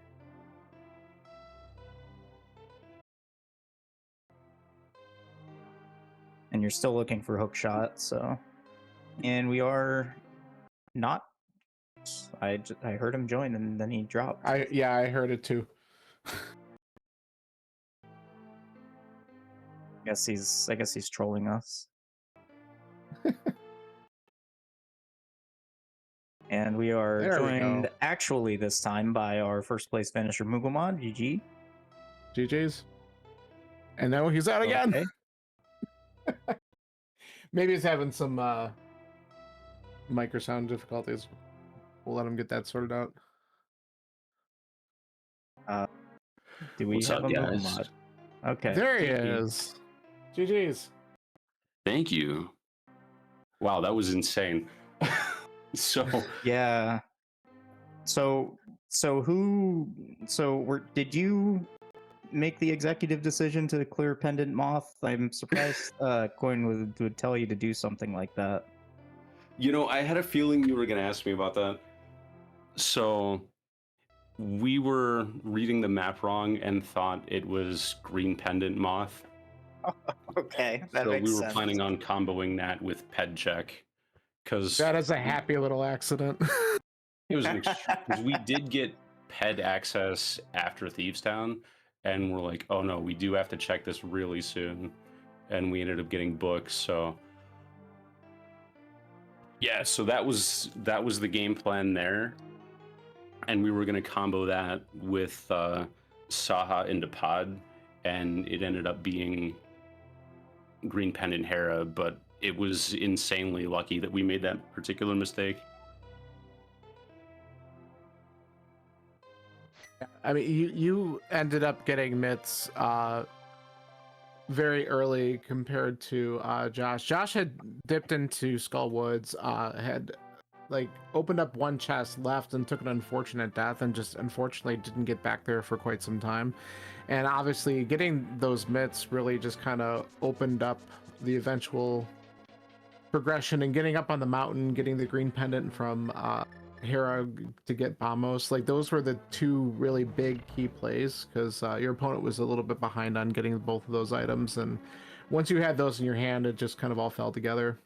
Yeah, the Death Mountain play that really came together. We were thinking like there is a possible route where he goes Thieves Town first when getting to Village of Outcasts, and then has the Fire Rod to full clear Skullwoods, and that play would make sense at that time, actually. Yeah, it was interesting routing, because he did get into the Dark World. I mean, because so in the very beginning, Josh ended up deciding to, right after the village, go directly to Aga Tower and climb immediately.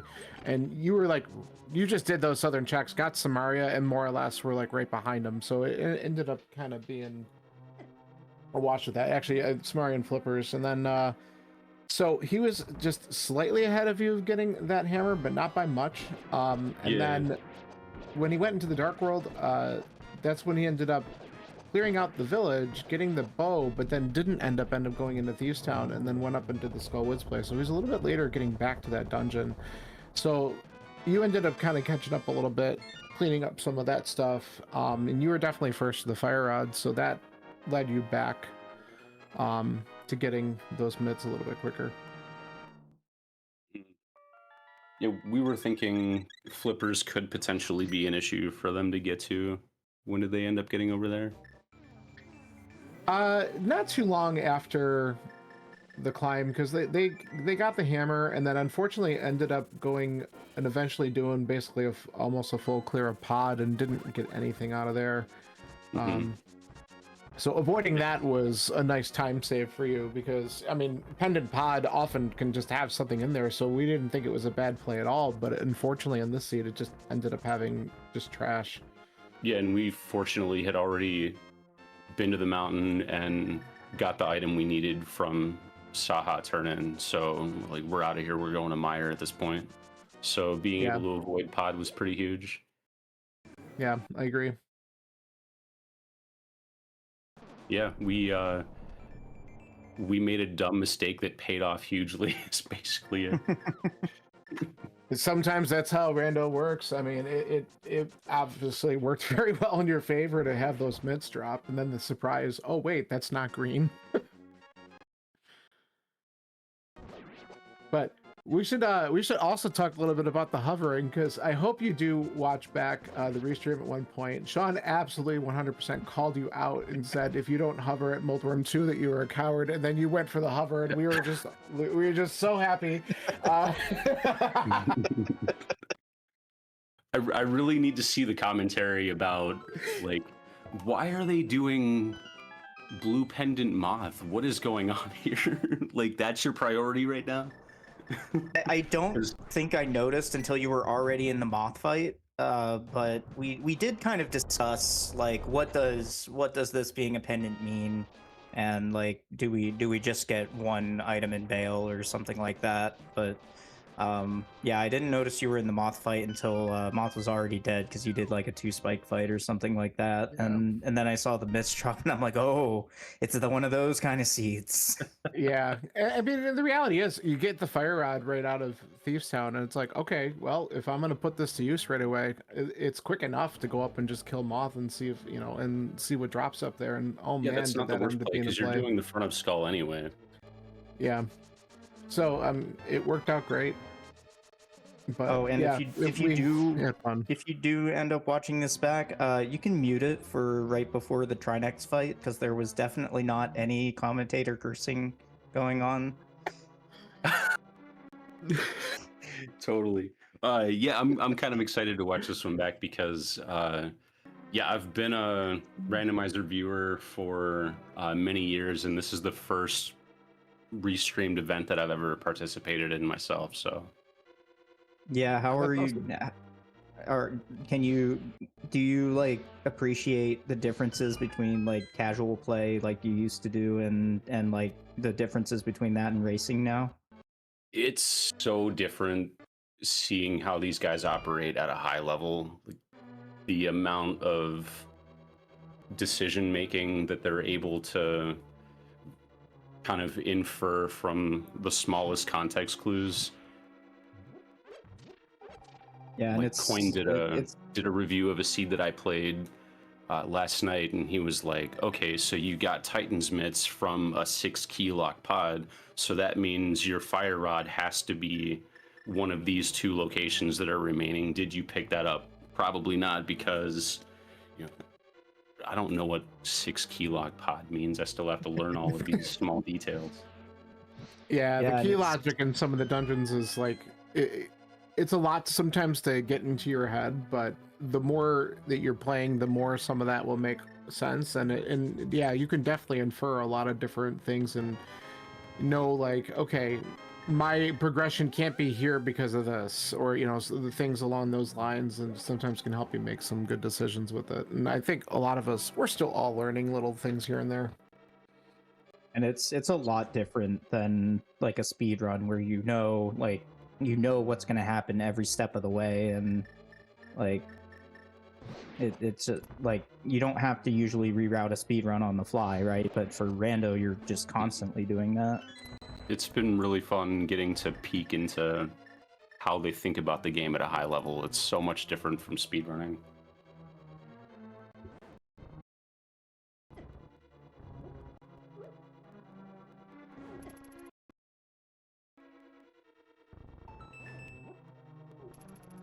Well, speedrun or rando, the chomps are still chomping. Yeah, they are. Josh is trying to get through this room here, and okay, that's a better position for the block. All this work, I This think, for like a map or something. Unfortunately, no, it was the big key. That's No, right. it's This a one big actually key, had so something. Yeah, it is eventually worth it, but yeah, that's like one of the hardest rooms in the game. Like even like no matter how you play Link to the Past, that room sucks. yes, it does.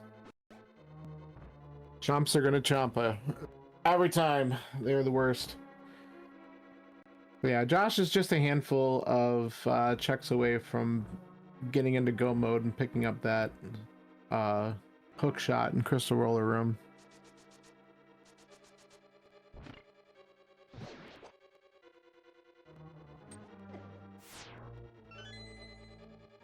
Oh yeah, Moogle, you fluffed the rest of Swamp even though you were all kitted out. Was there something you were looking for?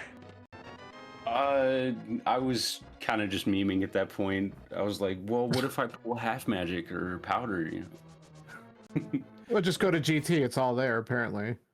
Apparently. So, yeah, I figured along with like both other things, medallions. Yeah. it took like maybe 5 seconds to get those 3 extra checks. So I felt like it was semi worth it.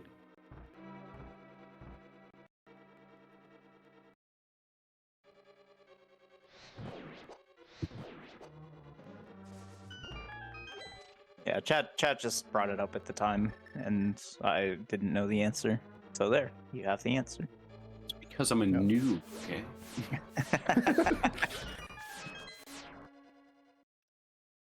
Yeah, it was your first time playing this seed. Exactly. I like that. Oh yeah, and I mirror bonked in front of Mimic Cave. That was. Oh yeah, Mhm.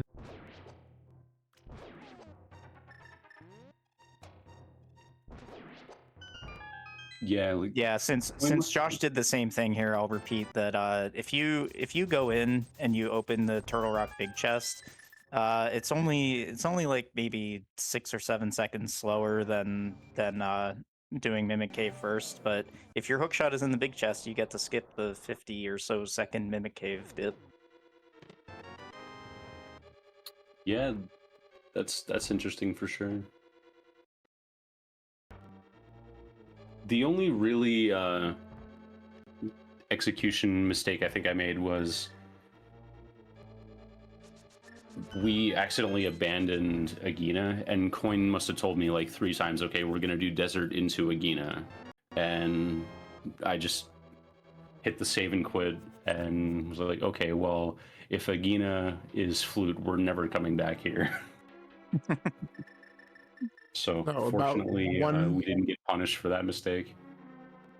Yeah, so about 144.08, and Josh has just picked up the hook shot and is officially in go. So he's just got to wrap up Turtle Rock and then get down to Swamp to take care of that. But a question for you, Moogle from chat: did you ever feel behind at any point during the seed? How were you feeling as you were going through everything?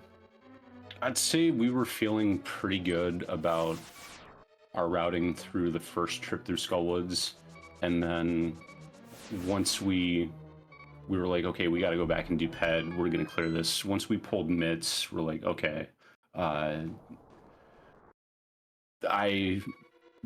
don't see too many scenarios where they're beating us to mitts and flippers, so we were feeling pretty good about our pace at that time. Yeah, I could definitely see that. The early flippers, I mean, because that's, you know, anytime any item shows up in its vanilla location, that is just feeling trolly the whole time through, even though it's... So when a vanilla flipper shows up, it's like, oh, okay, well, the one place you don't expect them to be.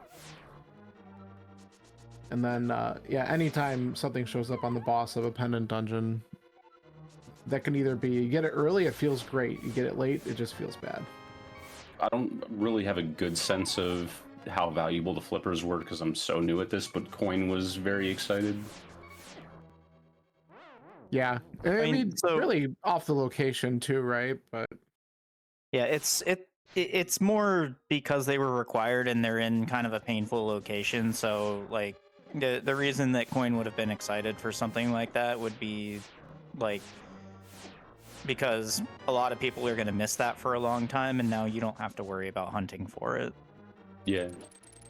And for the most part, we didn't really have too many go mode item hunts. Most of the stuff was right where we wanted it to be. Yeah, I'm surprised we had a Sphere 1 Ice Rod that was actually required. yeah, you called that out as a pendant dungeon immediately, probably, and a surprise to us, it was actually a crystal. So no ice rod hunt. That was kind of nice. It's nice when that works Didn't have out. to worry about that. Yes, because that is always just like the worst thing that happens, and it happens way too often. All right, so we got the Trinex fight from Josh. Let's see how did a good job getting the Firehead down. And the quick job with the Ice Head too, so good phase 1. Yeah, this is one of the few bosses that Gold Sword actually does make a big difference. Gold Sword is usually not worth picking up unless you're like literally just right beside it. But yeah, this is where one of the boss fights where it really shines. Yeah, and that was a great Trinex fight from Josh. So, good job there. And now it's heading down to Swamp. And again, the nice part about this, a go mode Swamp, the dream, right?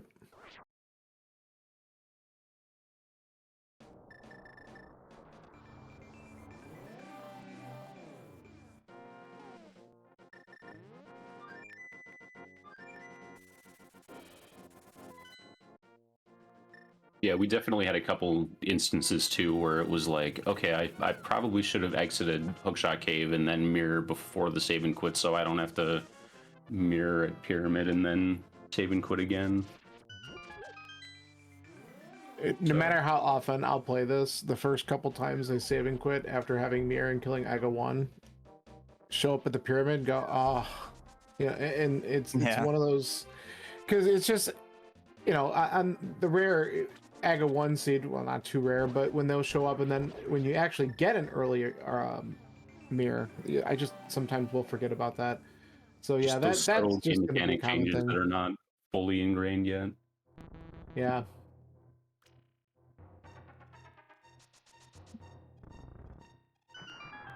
Yeah, I usually play no save and quit speedrun categories, so I always am taken aback by the the save and quit things as well.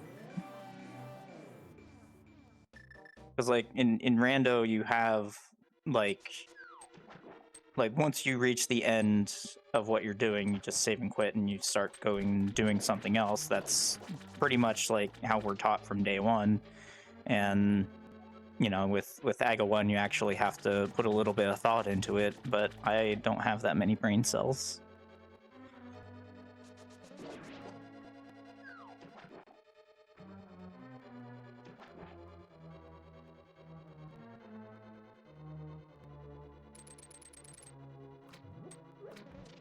Oh, that's the other thing we should mention too. Just kind of forgetting as we were talking about it.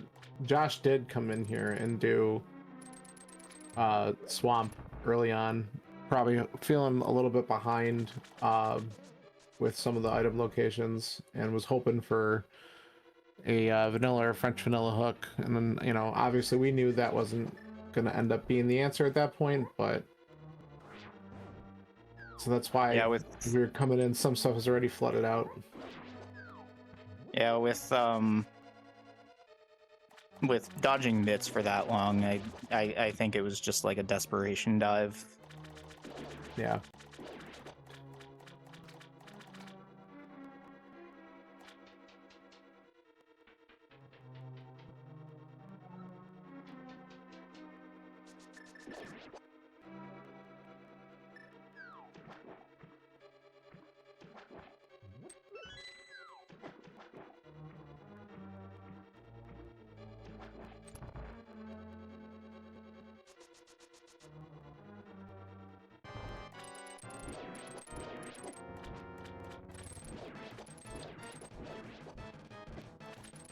Alright.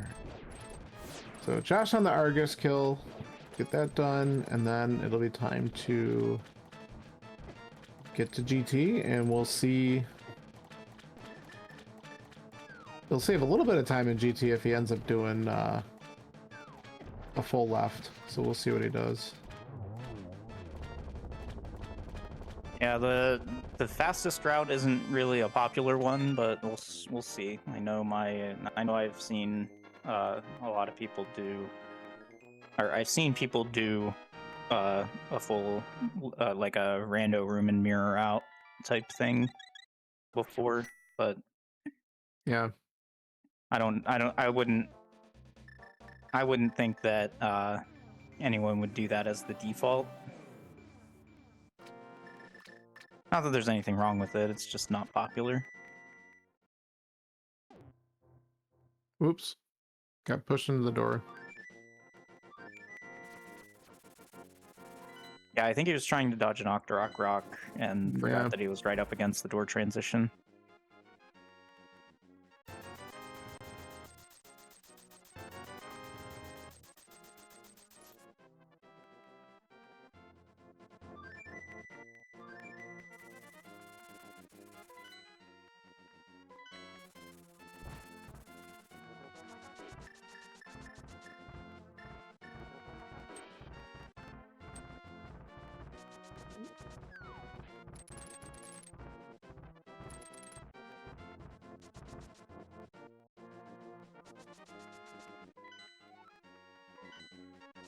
Gotta confirm where we are on the map.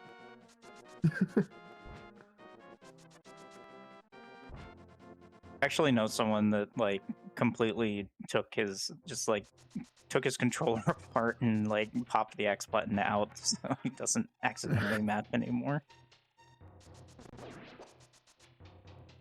I mean, for Adam G, that's great. Rando, well, With the crystal pendant indicators, you can survive without it. it's true.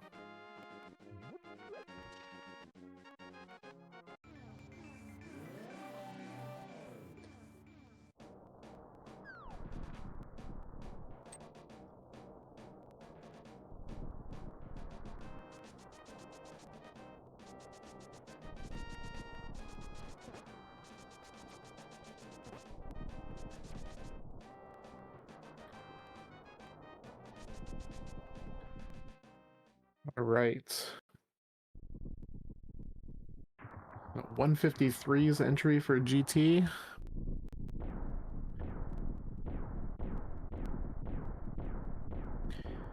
Let's see what order we do this in, and if he's able to get the big key either in 17 checks again, or if we're looking at a little bit less. If he does hope and then goes left, which he's got the mirror out, so that might be the case. No, maybe not.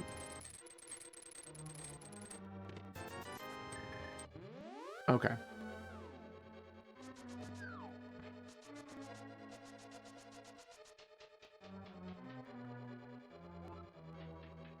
Pat, we already played the guessing game. Right. We know the answer. It's just a matter of which order Josh does his checks in.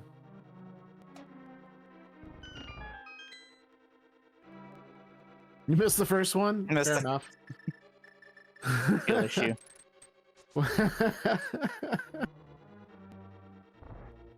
Well, you can count along and see if you happen to be right.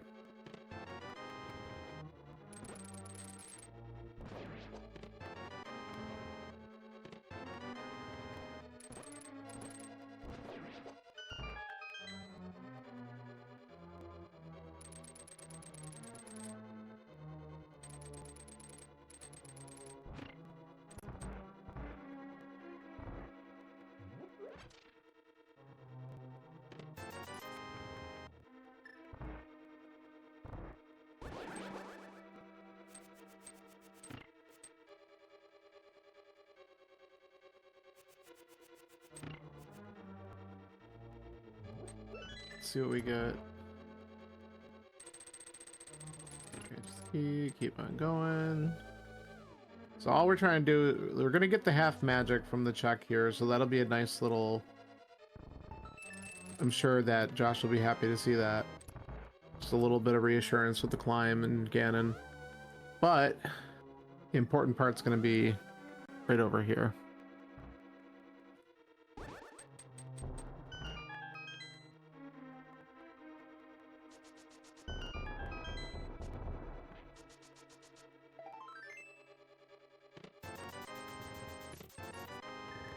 And there it is.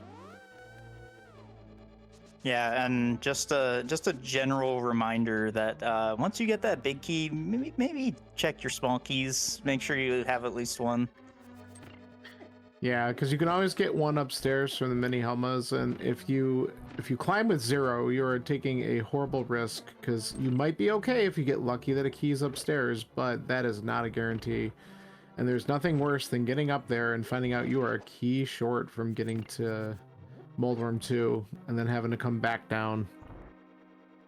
Yep, no one on comms has ever done that before. No, nobody in this commentary booth has No. ever climbed GT with no keys.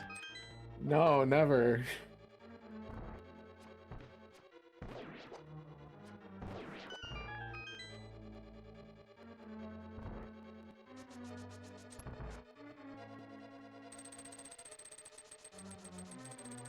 And as I'm sure it's been said over and over again, practice your GT climb, the one dungeon you are guaranteed to do every single race in this tournament.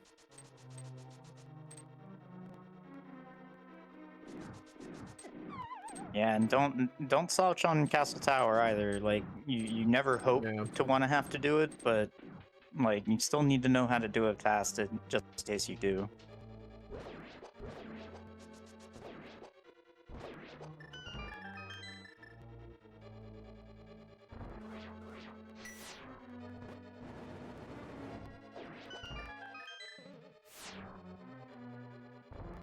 Josh not wanting to deal with skeletons at this point in the seed, just ether them, let me out. Well, hey, if you went through the trouble of picking it up off the torch, then you might as well use it to clear out that room. Yeah, so that costs, I think, about 4.5 seconds to cast, but like in most cases you can kill those skeletons a little faster than it takes to kill them with ether, but you can't beat that consistency. Right.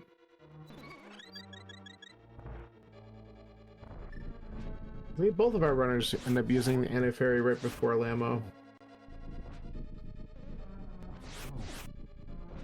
Yeah, Moogle, I think you had a fairy in a bottle at that point, but like, yeah, you don't want to necessarily use it. Yeah, I ended up getting to Enum Gauntlet on half a heart. Yeah, we noticed you were half hardened at the last couple rooms and was like, ooh. But yeah, you were just fine getting through and then just getting your health refill from the anti-fairy. Worked out pretty good. The Zazax took some unfortunate turns in Gauntlet 4. I don't think Josh wanted to use a potion there. I think Yeah, I think- get to Samaria. Yeah. I think that's a quick swap tragedy. Yeah, it sure I looked like forgot it. about this one. Coin super encouraged me to swap out Fairy for a blue potion while we were turning in the mushroom, and I ended up needing that magic refill for Cold Stare, so that ended up being a huge play. Yeah, I that did- was I actually did one thing that we notice- mentioned.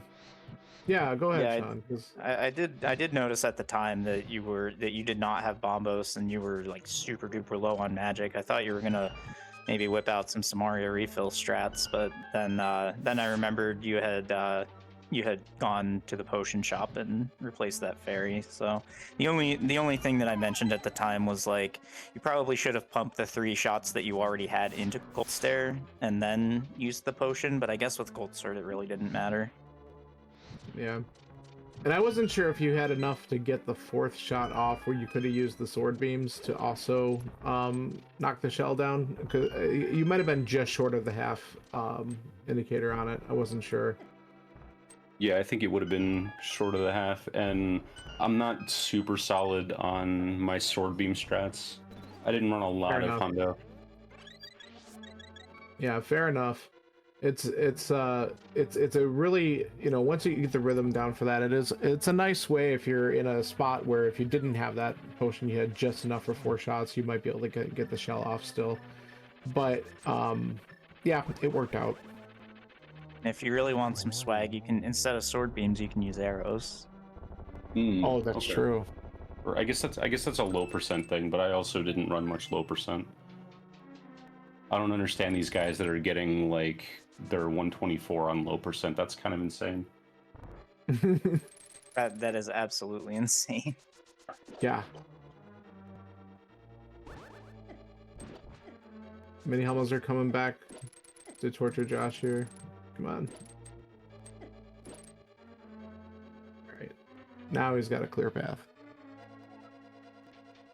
Yeah, that room, like if you get off script in that room, it goes really wrong very quickly.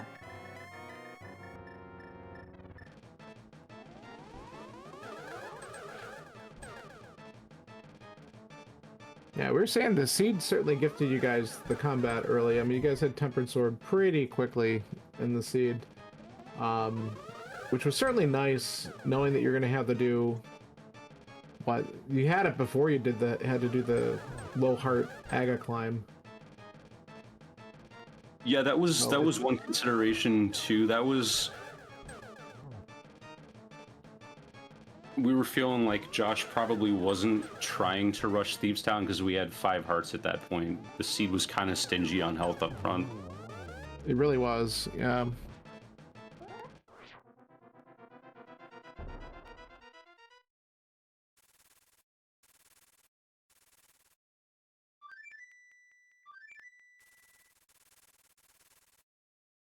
All right, well, Josh is about to drop into Ganon and take care of his final fight so that he can wrap up the seed on his end. And after a journey like this, you're definitely watching Agatu spin and lay down, and you're like, okay, I'm almost out. Yep.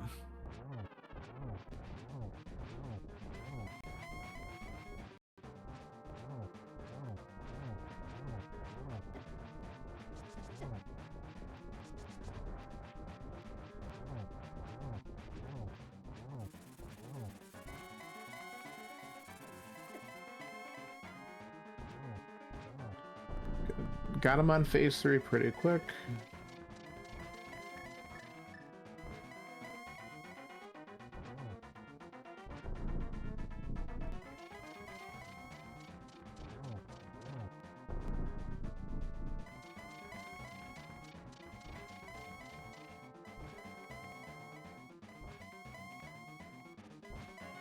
please. I know, the teleporting. Ugh. Ganon.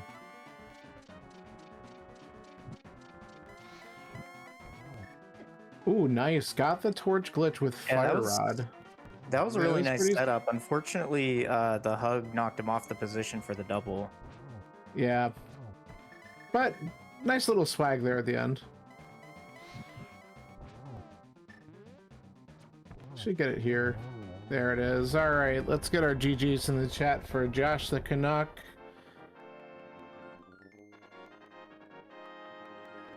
Cross just under 205. Hopefully. It's a little far from the door. Yeah. He's gonna dash in. There it All is. right, there we go. Excellent. Yeah, I got to use them boots one last time. And then that first line, I'm sorry. Yeah, this. I mean, you're gonna have more seeds like this than you will like jet seeds, but having to dip 2 pendants and finish one of them. Well, actually, you had to finish 2 pendants because you had to get the moth item. Yeah, two Having- pendants were required to beat. Yeah.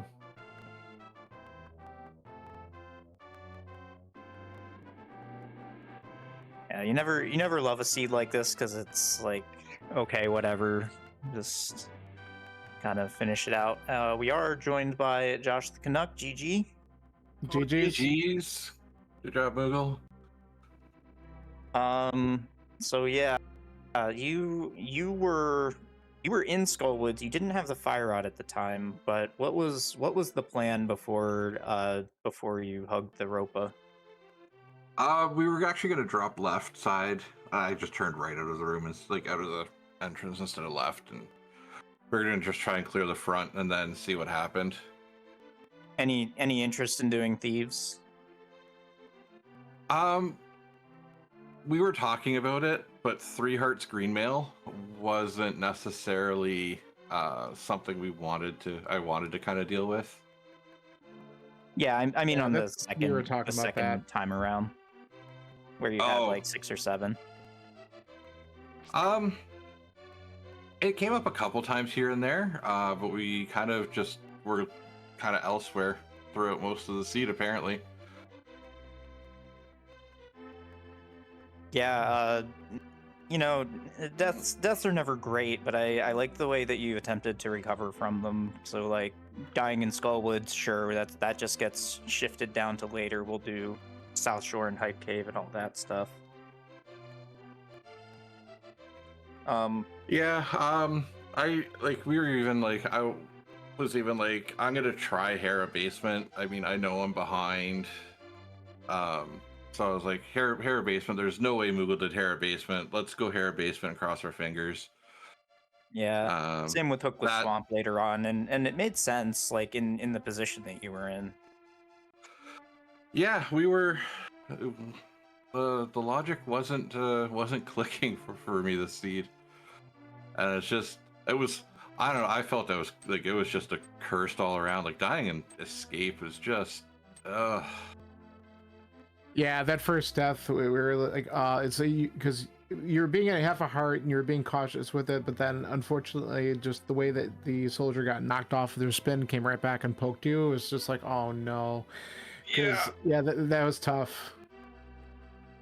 But I mean, Yeah, you it was rebounded from that pretty well. I mean, and I give you guys credit for making the choice to just once you were done with the village, you had Tempered Sword. You were only on 3 hearts, but you went right up and did that Aga climb right there with 3 hearts, and that was such a great play because obviously you knew you were going to get the hammer, but then having the Moon Pearl on Pyramid right there too just opened up so much right off the bat for you. Yeah, that was we were basically like once we got tempered, it was like, or once we got the lamp, it's like, oh, it's there. I'm like, hammer's there. Let's just go. We'll deal with it. Yeah. Since we knew we had to do it, we might as well just get it done early, and that way it's done. We don't have to worry about routing it back in anywhere. And we were saving and quitting anyway after CAC, so might as well just go right to the house and head up. Yeah, and then later in the seed, we were pulling for you to hopefully get that green pendant turned in a little bit quicker, because that obviously we at that point we knew we were like, okay, there's the bombos, so it's like as soon as you saw that, then that would get you starting in the heading in the right direction of clearing out Mire and Turtle Rock to get you to where you needed to be. So yeah, did you? Yeah, go ahead. We were sorry. Yeah, we were kind of looking at the. I was like, there's just a whole lot of like single checks, like here, there. There's a couple pairs here, so we're just kind of trying to grab the bigger ones before moving to the single ones. Yeah, it makes sense.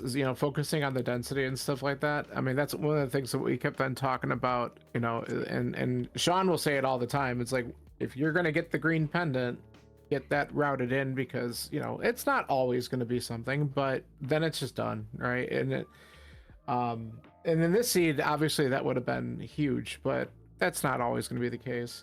It was just unfortunate that was an important item, and then also having to go back to beat Moth in a pendant dungeon ended up also being such an important item with the mitts. Yeah. Yeah, no, it was kind of funny at the end of it, like, it began and whatever, go into the Triforce room, the first thing that pops up is just, I'm sorry, and I'm like, I told Wombat, I'm like, that's like the most appropriate thing that could have I actually popped up said there. that when you crossed over, I mentioned that. I'm like, there's that message. We had a good chuckle about it, so, I mean... if anything, I mean, this week kind of showed kind of a couple of things I absolutely need to work on. I need to work on Laser Bridge for sure. That took way too long.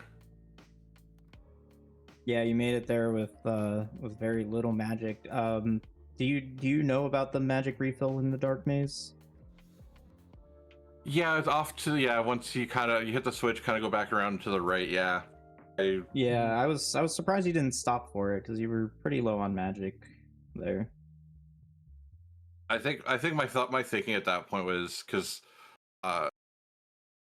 Wombat was like, oh yeah, he's already finished. Like, it was like felt like an hour ago by the time we were in Turtle Rock, and I was just in the mindset, just go, just finish it, get it done as quick as possible. Didn't even think about the side, the pocket there at the hearts and the magic. Well, and the item you picked up right beforehand was your hook shot. So you're thinking go mode at that point, right? So you just want to go, and then, oh wait, I got to get a key off Laser Bridge. Yeah. So, yeah. And then Guinness Tower having like every safety possible, just... No kidding. Yeah, that was kind of funny when we were watching Moogle go through it. We're like, oh, look, there's the half magic. Oh, look, there's the powder. Like, everything was just in there. Both other medallions. It was kind of funny watching that. Yeah, Mom was like, "Oh, look, there's ether," and I was like, "I'm grabbing ether because I don't want to deal with the skeleton rooms." Fair enough.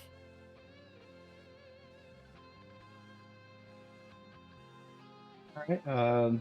Any final thoughts by our runners today? Yeah, good game, Josh. Thanks for doing the restream. This is actually my first restreamed race, so I was pretty hype about it. Thanks Awesome. to the crew as always. Appreciate you guys making this happen.